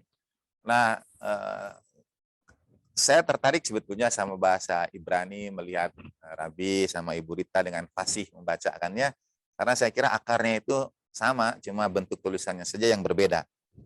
Ros Hasanah itu dalam bahasa Arab menjadi Ro Susanah, sama juga, cuma yang satu menulisnya pakai bahasa Arab. Ro Susanah itu artinya kan awal tahun, dan Ros sebagai awal tahun itu artinya memang kepala, begitu. Dari situ menjadi Rais, Rois itu kan artinya ketua, kepala. Nah, Sayyidina Ali bin Abi Thalib karramallahu wajhah ketika disampaikan kepada beliau tradisi orang Iran yang sudah memperingati tahun baru, yang mereka sebut dengan tradisi Nuruz, dan itu sudah ada sebelum Islam. Nah, ketika disampaikan kepada Sayyidina Ali bin Abi Thalib karramallahu wajhah tentang tradisi Nuruz ini, Sayyidina Ali menyampaikan, sesungguhnya jadikanlah bagi kami setiap hari itu hari yang baru. Jadi tahun baru, hari yang baru itu sebetulnya adalah sebuah ungkap syukur ketika Tuhan memberikan kepada kita hari yang baru, kesempatan yang baru, kesempatan beramal yang baru, kesempatan bertaubat, mohon ampun, dan sebagainya. Menurut Sayyidina Ali, jadikan setiap hari itu hari yang baru. Jadi yang kita syukuri, kita peringati itu setiap hari.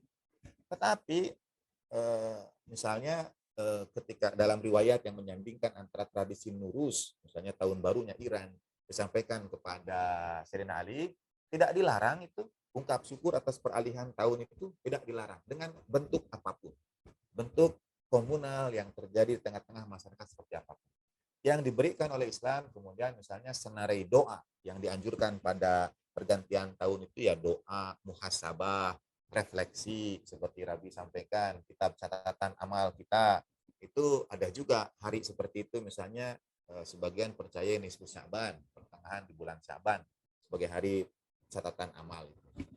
Nah, umumnya doa yang dibaca pada peralihan tahun adalah doa berikut ini, ya muqallibal qulubi wal absar, wahai yang membolak-balikkan hati. Sebetulnya pada doa ini itu kita diajari tahapan-tahapan hati kita itu.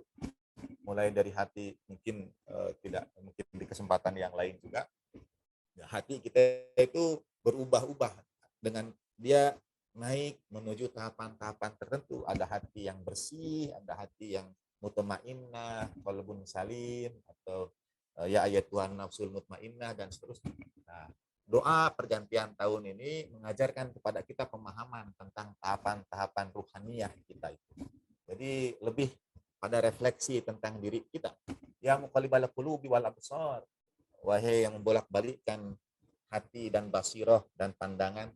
Saya tidak maknai lebih jauh. Ya mudabbirul laili wan nahar, wahai yang memperedarkan malam dan siang. Jadi kita percaya juga tentang tanda-tanda alam semesta yang Allah Ta'ala jadikan, tanda-tanda kebesarannya. Lalu perputaran roda, siang dan malam, gelap dan terang, atas dan bawah, itu semua dalam ketentuan Tuhan. Ya muhawwilal hauli wal ahwal, wahai yang membolak-balik, wahai yang mengubah segala keadaan dan ketentuan. Hawil halana ila ahsanil hal. Ubahlah, bantu kami untuk mengubah diri kami menuju sebaik-baiknya keadaan. Sebaik-baiknya keadaan itu disebut dengan ahsanil hal. Jadi tahun baru adalah momentum untuk refleksi yang sebetulnya mestinya berlangsung setiap hari adalah hari yang baru. Tetapi ada momen-momen tertentu sesuai dengan tradisi urf, tradisi komunal masyarakat setempat yang tidak dilarang atau tidak dihapuskan oleh Islam, digunakan untuk penanggalan dan sebagainya. Baik mau mengikuti penanggalan Hijriyah maupun mengikuti penanggalan Masehi, itu semua menjadi patokan seperti Rabi sampaikan tadi, penentuan kegiatan tahunan kita dan sebagainya, hasil panen dan seterusnya. Nah, slide terakhir sebagai penutup, sebetulnya saya kurang atas barang ini sudah sampai pada bagian akhir. Ya, ini doa ya muhawwilal hauli wal ahwal, hawil halana ila ahsanil hal. Saya bayangkan itu, ini sebagai penutup, saya bayangkan tadi Rabi sampaikan ada 4 hari raya, lalu ditambah dengan hari raya yang lainnya. Sekiranya kita diperkenankan untuk mengakomodir dan ikut bersukacita dengan semua hari raya saudara-saudara kita sesama umat manusia. Tampaknya dalam 1 tahun kalender, Mas Rahmat, kita akan punya banyak hari libur. Dan itu sesuatu yang sangat baik ya. Jadi hari libur kita akan sangat banyak karena memperingati begitu banyak hari syukuran akan peralihan tahun ini. Saya kira demikian dari saya. Terima kasih sebesar-besarnya kesempatan yang diberikan. Terima kasih juga atas doa-doa yang disampaikan untuk Allahyarham, ayahanda tercinta, yang saya yakin akan sangat bahagia bisa berhadir bersama di majelis ini. Terima kasih. Wa ma taufiqi illa billah, alaihi tawakkaltu wa ilaihi unib. Wassalamualaikum warahmatullahi wabarakatuh. Waalaikumsalam warahmatullahi wabarakatuh. Terima kasih banyak Pak Kiai Miftah melengkapi presentasi kita pada siang hari ini ya. Saya senang dengan kata terakhir beliau bahwa semakin banyak hari raya ataupun hari besar umat beragama yang kita peringati, semakin banyak pula hari libur yang kita rasakan. Tapi sebenarnya bukan hanya hari libur yang menjadi substansinya, tapi lebih kepada bagaimana kemudian kita bisa memaknai hari-hari raya itu, bahwa hari raya yang mulai dari awal yang tadi disampaikan oleh Rabi, kemudian Bu Rita dan juga Pak Kiai Miftah, sebenarnya salah satunya dari pergantian tahun itu juga mempunyai makna, ada semangat baru, ada harapan, ada doa, ada upaya-upaya untuk lebih baik lagi menyembah kepada Tuhan, kepada pencipta, dan juga kepada sesama manusia, seperti itu. Nah, saya lihat di kolom chat box sepertinya sudah ada beberapa pertanyaan ya, ini ke narasumber juga. Saya akan coba baca dulu yang ada di chat box, nanti bisa ditanggapi oleh masing-masing narasumber, dan nanti di sesi kedua kalau kita masih ada lagi, karena kita masih ada waktu sekitar 20-25 menit, nanti di sesi yang kedua saya bisa perkenankan mungkin 1 atau 2 orang di sini, peserta di sini yang mau bertanya secara langsung. Untuk yang pertama, ini yang pertama ke Rabi Yakov ya. Ke Rabi Yakov ini ada beberapa pertanyaan. Yang pertama itu, apakah Yahudi sekarang masih melaksanakan perpuluhan meski tanpa bait suci?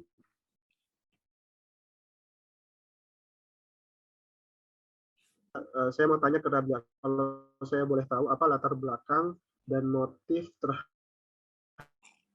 terhadap isi kitab ucapan saya salah, karena Judaism, khususnya Judaism Ortodoks, pernah membaca Sidur Mahzor di saat hari Erev Rosh Hashanah itu ya, pergantian tahun.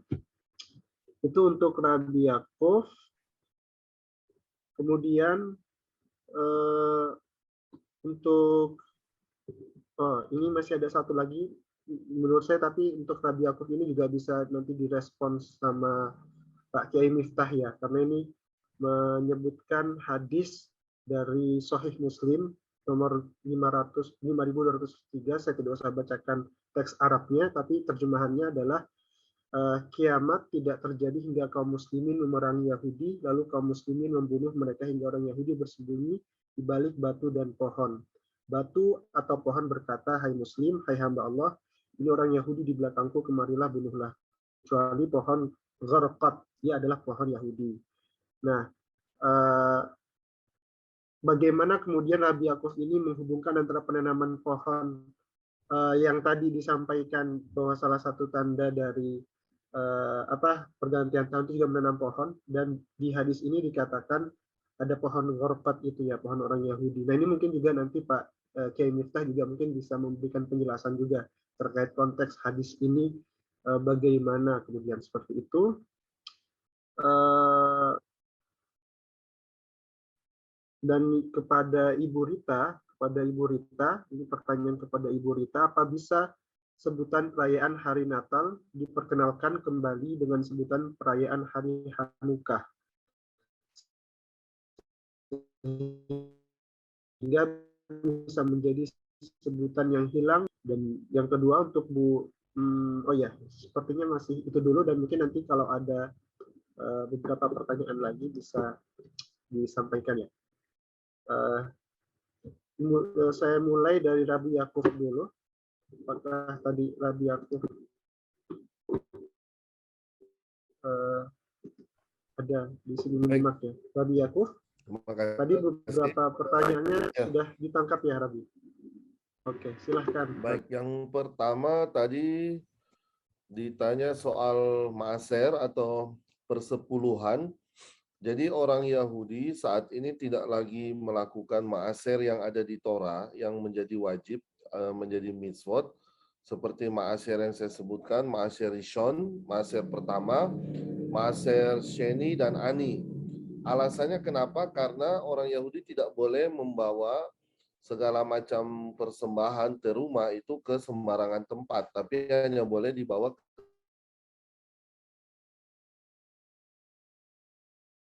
Yerusalem oleh penguasa Romawi, dan orang Yahudi dibuang dari tanah Israel, maka otomatis orang Yahudi yang ada di luar Israel maupun saat ini yang sudah kembali tidak bisa melakukan, karena ritual itu hanya bisa dikumpulkan, dibawa ke bait suci, dikasih kepada orang-orang Lewi. Tapi ada aturan saat ini bagi para petani di tanah Israel sejak adanya negara Israel modern berdiri, bahwa setiap petani yang menanam buah-buah atau hasil ladang di tanah Israel, setiap hasilnya itu tetap dibagi dulu, dipisahkan dulu. Dia mengambil dulu terumahnya. Kenapa? Karena kalau tidak dipisahkan, itu makanannya, buahnya itu tidak boleh dikonsumsi karena tidak kosher. Jadi tetap dipisahkan dulu, tapi yang dipisahkan tidak dibawa ke bait suci. Itu hanya biasanya kalau ada orang Lewi bisa dikasih, tapi ritualnya tidak pure seperti yang ada di zaman bait suci. Tidak sama seperti itu. Begitupun soal hewan ternak. Jadi bisa disimpulkan sejak 70 Masehi, orang Yahudi tidak melakukan lagi maaser itu dengan sebagaimana mestinya. Sedangkan pertanyaan kedua mengenai Mahzor, kitab Mahzor atau yang khusus digunakan High Holidays untuk 2 hari raya, Rosh Hashanah dan Yom Kippur, dia isinya itu merupakan kebanyakan tentang hal-hal yang spesial, khususnya permintaan ampun. Karena pada saat antara between Rosh Hashanah sama Yom Kippur, itu 10 hari Judgment Day, penghakiman orang Yahudi. Jadi isinya itu kebanyakan diatur tentang permintaan maaf. Ada selichot di situ, permintaan teshuva untuk mengampuni segala dosa. Dan dalam tradisi Yahudi ketika meminta ampun itu, kita bisa meminta ampun kepada Tuhan atas dosa-dosa yang kita lakukan terhadap melanggar perintahnya. Tapi kalau kita melakukan dosa terhadap sesama kita, kita harus minta ampun langsung ke orang itu. Kalau kita tidak melakukan mekhilah seperti itu, maka Tuhan tidak akan mengampuni kesalahan itu. Jadi dosa ke orang ya kita selesaikan ke orang, ke Tuhan gitu. Jadi di Mahzor itu diatur bagaimana seharusnya kita merendahkan diri pada saat masuk ke tahun baru, dan diatur tentang piyutim, ada berbagai piyutim itu atau doa lantunan yang dipanjatkan untuk benar-benar fokus meminta pengampunan di hari raya tahun baru, dan juga diatur tentang peniupan shofar mulai dari Rosh Hashanah sampai Yom Kippur pada saat Neilah atau hari puasa itu berakhir. Sementara untuk pertanyaan ketiga, memang ya ini rame nih kalau bicara pohon Gorgot. Cuma lucunya, Ibu Rita juga pasti tahu, saya sama Ibu Rita pasti sering ke Israel bolak-balik, belum pernah lihat pohon Gorgot itu seperti apa. Karena yang tradisi menanam ini sebenarnya, ini tradisi modern. Menanam karena di Israel itu tempatnya kita tahu panas, ya kan? Apa sih bahasanya? Tidak seperti di Indonesia yang hijau royo-royo gini loh. Sehingga penanaman pohon itu perlu gitu. Tapi pohon yang ditanam ya pohon kurma, ya kan Berita, pohon kurma, pohon zaitun atau pinus gitu. Kalau Gorgot terus terang belum pernah kami lihat tuh. Jadi sebenarnya ini yang bisa lebih berkompeten menjelaskan ini mungkin Pak Miftah ya kan yang lebih paham. konteksnya seperti apa, tapi terima kasih sudah ditanyakan, karena memang perlu dalam dialog interfaith begini perlu ditanyakan supaya kita tidak muncul fitnah gitu loh, ya kan? Jadi segala sesuatu bisa dijelaskan sesuai dengan apa adanya. Tapi dalam hal ini yang lebih paham pasti Pak Miftah. Oh ya, menambah tadi pertanyaan Pak Miftah juga, bahwa kalender Yahudi itu, saya lupa sebutkan tadi, dia itu sifatnya tidak seperti kalender sivil ya. Jadi kalender Yahudi itu sifatnya lunisolar. Dia mengikuti sistem kalender Mesir, Tionghoa, dan Babilonia. Jadi dia mencampur antara siklus bulan dan matahari. Jadi bisa lebih gampang menentukan rotasi bumi untuk mendapatkan hari raya. Karena kalau ikut bulan kan hanya sampai 29 hari, tapi kalender Yahudi bisa sampai 29,5 atau 30 hari. Jadi bisa lebih, nggak terlalu lari jauh gitu. Jadi kalau kayak Pesach, ya Pesach kebanyakan akan ada di Maret April. Kalau Rosh Hashanah nggak akan jauh dari September Oktober tahun baru. Begitupun juga Hanukkah nggak akan lari dari November Desember. Meskipun akan ada tadi akhir Hanukkah bisa jatuh di Januari, tapi dia akan seputaran situ terus dijaga gitu. Terima kasih. Saya kembalikan ke moderator. Terima kasih Radi Yakuf atas penjelasannya. Kita lanjutkan ke Ibu Rita. Tadi ada pertanyaan tentang Natal dan Hanukkah itu. Bagaimana, Bu Rita? Silahkan. Baik, terima kasih. Pertanyaannya menarik tadi. Apa mungkin perayaan hari Natal diperkenalkan kembali dengan sebutan perayaan hari Hanukkah, sehingga bisa menjadi sebutan yang hilang dan bisa merubah pandangan yang salah tentang perayaan Natal. Nah, maka di awal penjelasan saya tadi, saya ngasih foto di kota Haifa di Israel, yang dimana setiap Hanukkah itu selalu berdekatan dengan Natal. Dan bagi orang Yahudi yang percaya, mereka menyebut itu dengan Krismukah. Jadi Christmas, Hanukkah.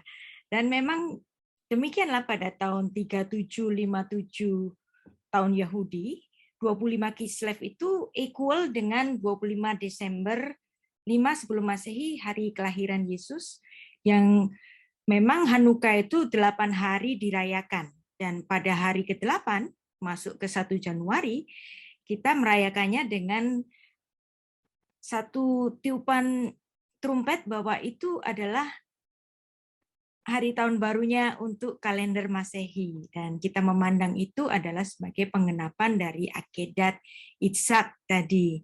Nah, hari raya Hanukkah itu adalah hari raya lampu. Jadi kalau kita setiap Natal itu memasang pohon terang, dan memang ini awalnya dari tradisi Yahudi juga, bahwa hari Hanukkah adalah hari mengenai hari raya lampu. Dan kalau Anda melihat di tradisi-tradisi orang Israel dalam memperingati Hanukkah itu ada lagu yang khas sekali, yaitu Banu Hoshek Legares. Kami datang untuk mengusir kegelapan.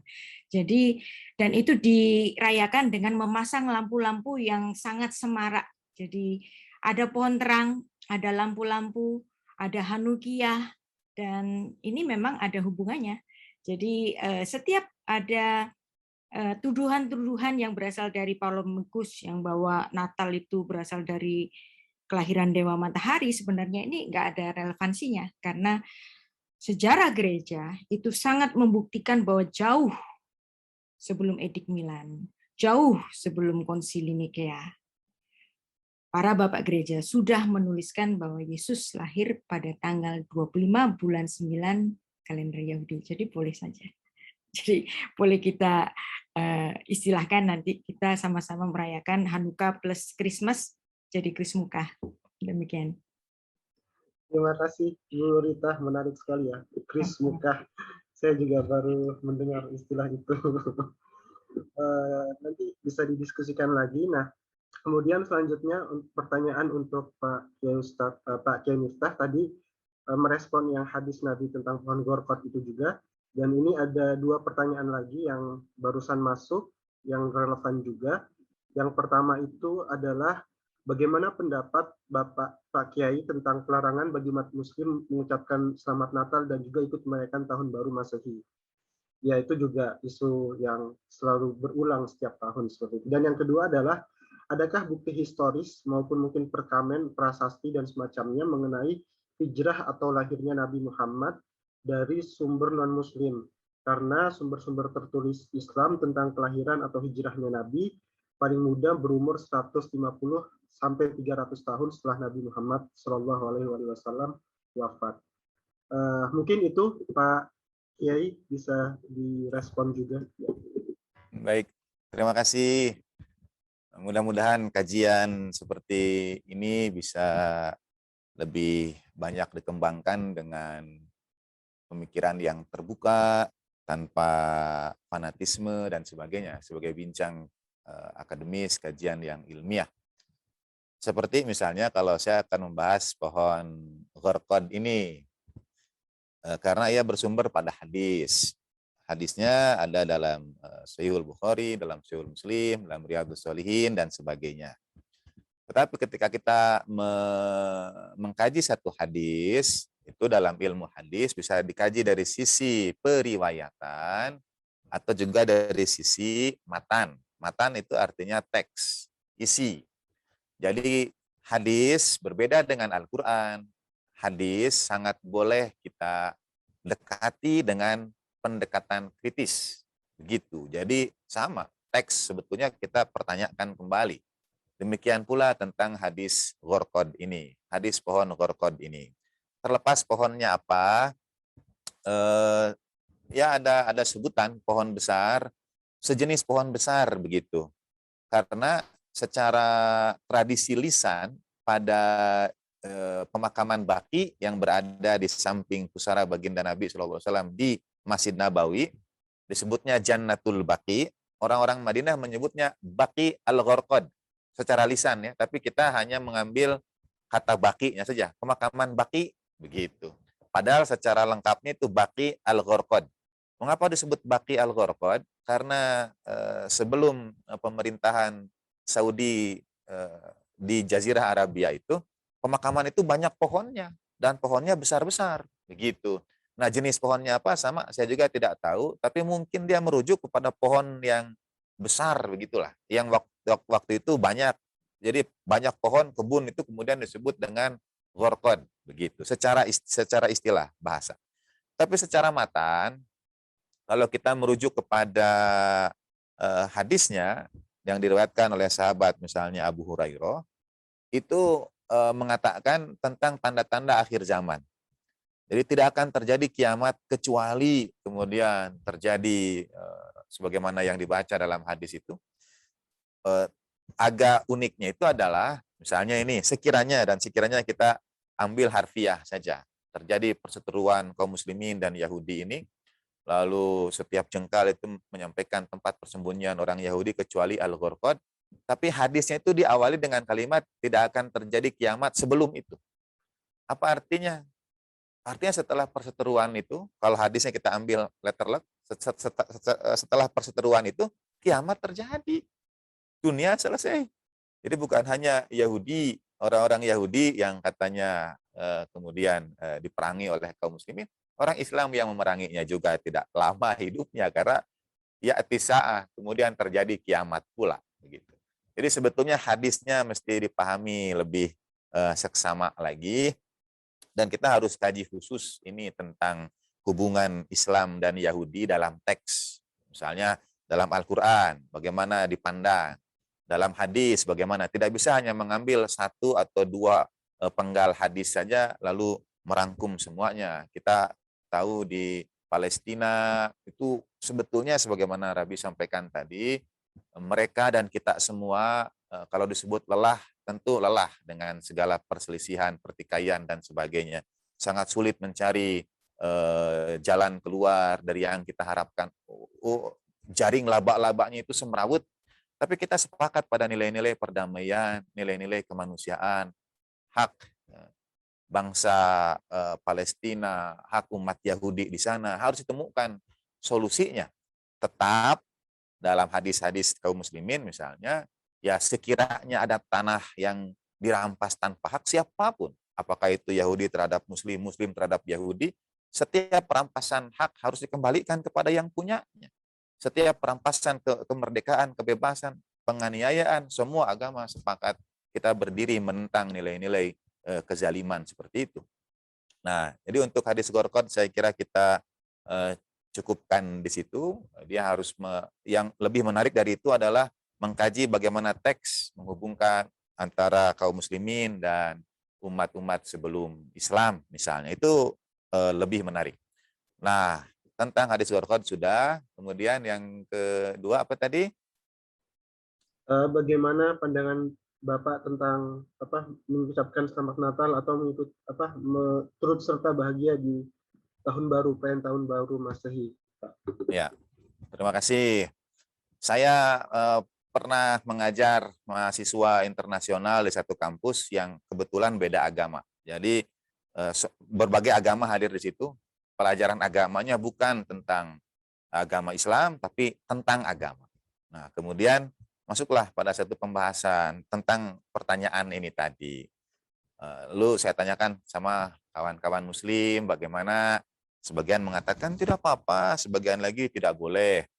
Mengapa tidak boleh? Karena kalau mengucapkan selamat Natal, itu artinya sudah meyakini tentang Nabi Isa, tentang Yesus, begitu. Jadi sudah ini perkara akidah, kurang lebih seperti itu. Jadi ia bisa keluar dari agamanya, dari agama Islam, dan dianggap Kristiani. Dalam kesempatan itu karena di satu kelas banyak agama, saya tanya sama kawan-kawan Kristiani, menurut kamu kalau ada saudara Muslim menyampaikan selamat Natal, apakah kamu terima dia menjadi saudara Kristiani? Tidak, kata kawan-kawan itu.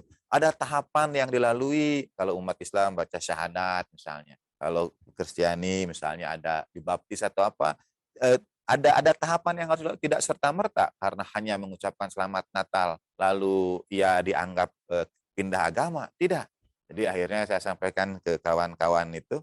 Jadi kasihan ini kaum muslim yang menyampaikan selamat Natal oleh Islam saat dia sudah dianggap bukan muslim, oleh Kristiani tidak diterima sebagai Kristiani. Jadi dia berada di antara dua pendapat ini, begitu ya. Akhirnya mereka tanya, pendapat saya bagaimana? Saya menulis kalimat besar-besar pada papan kuliah itu, saya tulis, kalau ada di antara agama kalian yang tidak mengajarkan kalimat ini, dan bisa kalian pertanggungjawabkan, boleh tidak ikut kuliah saya sampai akhir semester, dan saya sudah beri nilai A langsung. Selama ia bisa meyakinkan agamanya tidak mengajarkan itu, dan dia bisa buktikan. Apa itu? Saya tulis besar-besar golden rule itu, bahwa setiap agama mengajarkan kita untuk berbahagia dengan sukacita sesama dan ikut berbelasungkawa dengan penderitaan sesama. Apa ada di antara agama kalian yang tidak mengajarkan itu? Semua terdiam, karena setiap agama mengajarkan kita harus bahagia dengan sukacita sesama dan kita harus menderita, juga harus berbelasungkawa dengan penderitaan sesama.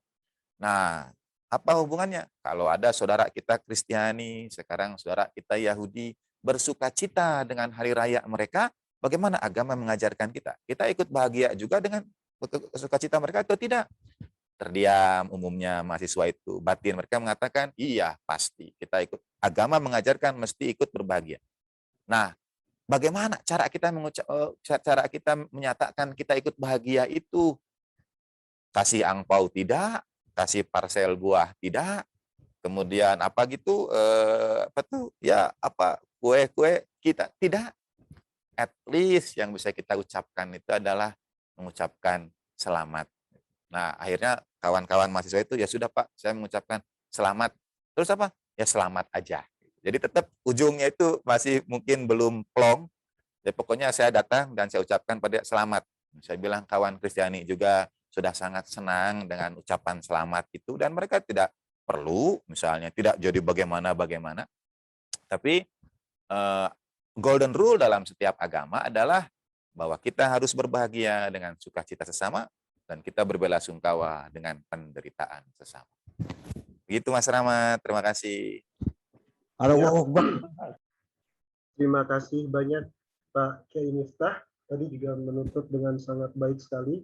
bagaimana kemudian semua agama atau setiap agama sebenarnya menyuarakan nilai-nilai kemanusiaan dan juga perdamaian. Nah, kita sudah berada di waktu 14.53 ya, jadi memang sudah terbatas waktu kita, namun harapannya ini tidak menjadi akhir kita untuk berdialog ya, masih banyak kesempatan-kesempatan kita untuk berdialog lagi. Dan sebelum ditutup, saya mengundang kepada 3 narasumber yang tadi juga sudah memberikan presentasinya untuk memberikan closing statement, mungkin 1-2 pernyataan yang bisa kita refleksikan dan mungkin juga bisa menjadi kado kita setelah selesai dari trialog ini, dan nanti juga teman-teman Yahudi juga akan merayakan tahun barunya, jadi kita bisa bersukacita bersama-sama. Mungkin dimulai dari Rabi Yakov terlebih dahulu, silahkan Rabi.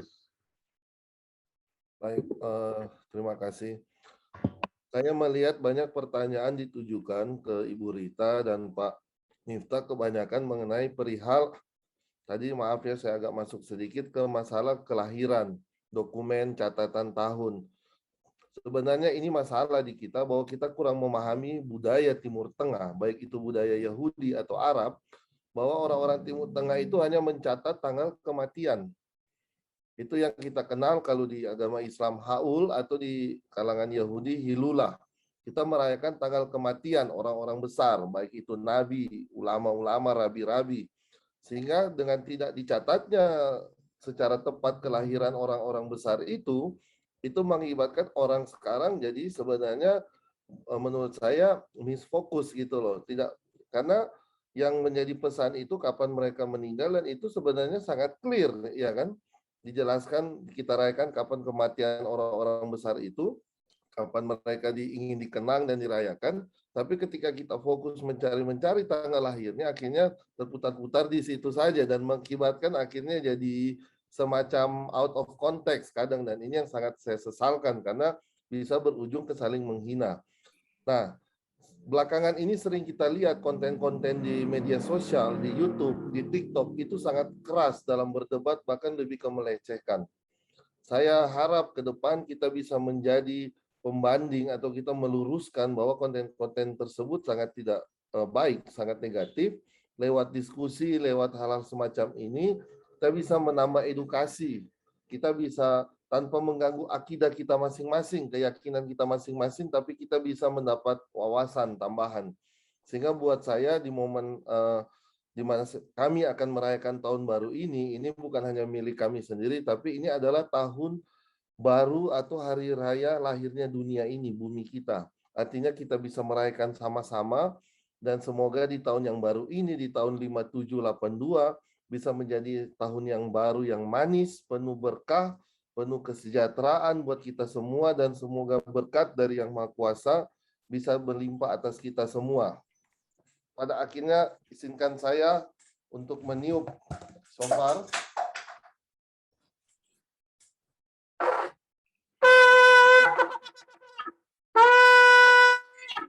Ya, selamat tahun baru, Tuhan memberkati. Terima kasih. Selamat tahun baru Rabi. Wah, pertama kalinya saya juga melihat peniupan shofar itu ya. Sangat menarik sekali. Terima kasih sekali lagi Rabi Yakov. Kemudian selanjutnya kita beralih ke Ibu Rita. Silahkan Ibu.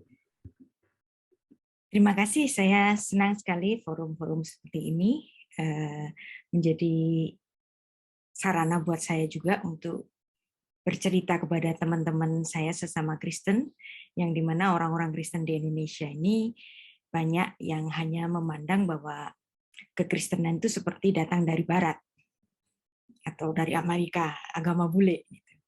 Jadi dengan kesempatan ini kita sama-sama tahu bahwa kekristenan itu harus diakui memang lahir dari rahim Yudaisme.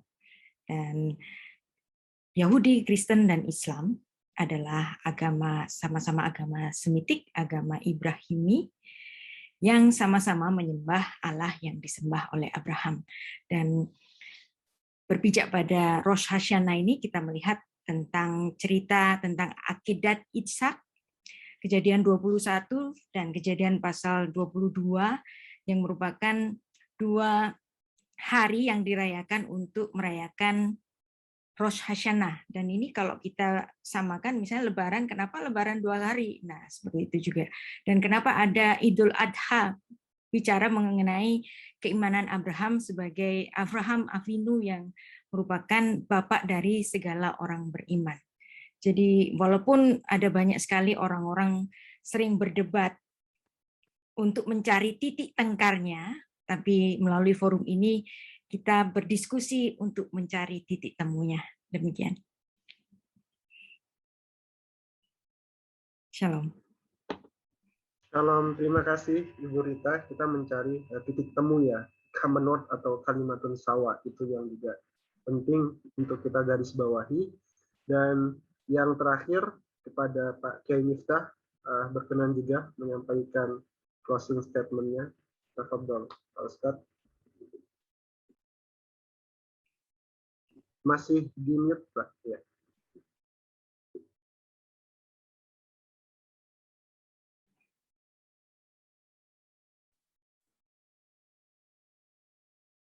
Baik, ya. Terima kasih. Closing statement saya pertama untuk Rabi Yakob, selamat tahun baru. Dan ada pertanyaan khusus dari saya, Rabi. Itu kalau trompetnya tadi sebesar itu, sepanjang itu, kambingnya sebesar apa ya?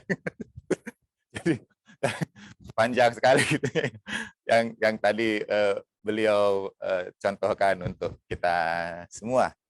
Terima kasih sekali lagi kesempatan yang diberikan juga pada Ibu Rita. Saya sependapat agar mudah-mudahan dalam banyak hal sebetulnya dengan saling berbincang, lebih memahami, kita bisa lebih saling menghormati satu sama lain. Karena kita dari akar yang sama, akar yang satu, sebagaimana Bu Rita tadi sampaikan dengan sangat indah. Tradisi Idul Adha adalah tradisi belajar dari Nabi Ibrahim alaihissalam. Dan umat Islam itu setiap sholat, bagi saudara yang menyaksikan, ini dalilnya ada dalam kedua mazhab besar dalam Islam. Yaitu dalam sholat itu kita selalu ketika duduk tahiyat, kita akan membaca sholawat pada Sayyidina Muhammad wa ala ali Sayyidina Muhammad. Kama shallaita ala Sayyidina Ibrahim wa ala ali Sayyidina Ibrahim. Ya Allah, sampaikan salam sholawat pada baginda Nabi Muhammad SAW dan keluarganya, sebagaimana engkau sampaikan salam itu kepada baginda Nabi Ibrahim dan keluarganya. Itu bukan hanya sekedar salam kita, kaum muslimin, tapi untuk mengingatkan kita akan akar kita dari Nabi Muhammad SAW sampai kepada Nabi Ibrahim alaihissalam, itu kita baca dalam sholat kita setiap hari begitu, menyampaikan salam kepada Nabi Ibrahim alaihissalam. Dan yang terakhir, ini terakhir, betul-betul yang terakhir, dari beberapa riwayat dari para imam dari keluarga Nabi alaihissalam, ada tuntunan untuk memperingati pergantian tahun.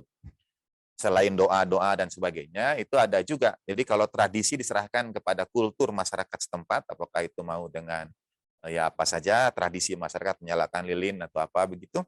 Tapi ada hal seperti doa, puasa, sholat, mendekatkan diri pada Tuhan. Dan dua hal lagi, satu, berbagi, itu berbagi dengan fuqara wal masakin, melepaskan kesulitan orang lain, membantu penderitaan mereka, itu dinasihatkan sebagai bentuk syukuran itu. Dan yang kedua adalah, misalnya seorang sahabat bernama Syihab bertanya pada Imam Ja'far Shadiq alaihissalatu wassalam, apakah hak seorang istri dari suaminya? Kemudian Imam Ja'far menjawab, sekiranya orang di luar memakan buah-buahan, engkau bawa juga buah-buahan itu ke rumah. Jadi buah-buahan yang artinya supaya keluarga kita makan dari makanan yang juga dimakan oleh orang-orang yang ada lah waktu itu. Itu hak istri atas suami, atau kewajiban ayah untuk keluarganya menyediakan buah-buahan misalnya, makanan yang ada. Tapi ada keistimewaan, kecuali pada waktu hari raya. Artinya apa? Istimewakan hari raya itu. Jadi kalau hari raya itu, hari sukacita itu, pergantian tahun dan sebagainya, mesti membawa sesuatu yang istimewa. Dia menjadi berkesan, sehingga mungkin ada tradisi apakah makanan tertentu, sebagaimana yang tadi Rabi Yakob sampaikan. Dan kami itu, ini penutup, segala yang penutup, kami itu di grup WhatsApp kami, Ibu dan Bapak, itu punya aturan. Kalau posting foto makanan, harus berbagi, harus mengirimkannya. Begitu. Nah, yang posting foto makanan itu Rabi Yakob. Karena yang sukacita juga tahun baru, jadi kita tunggu Ibu Rita dan Mas Rahmat.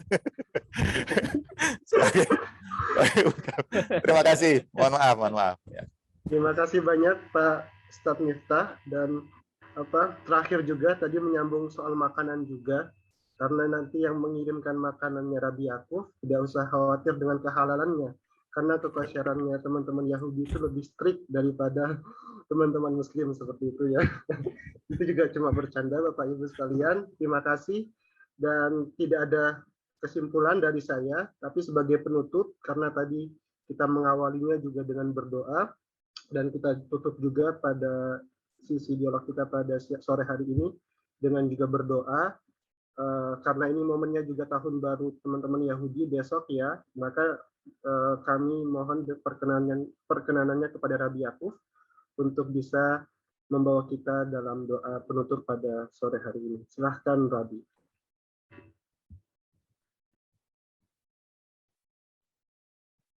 Baik, kita berdoa. Yefarech Adonai ve'ise mereka, Yar Adonai panav elecha fikunecha, Yisha Adonai panav elecha ve'Hashem lecha shalom. Amen.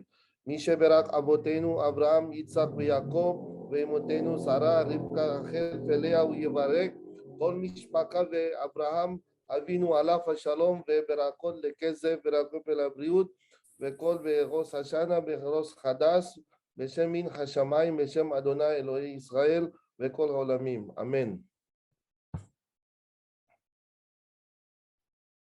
Amin. Terima kasih banyak Rabi Yakob.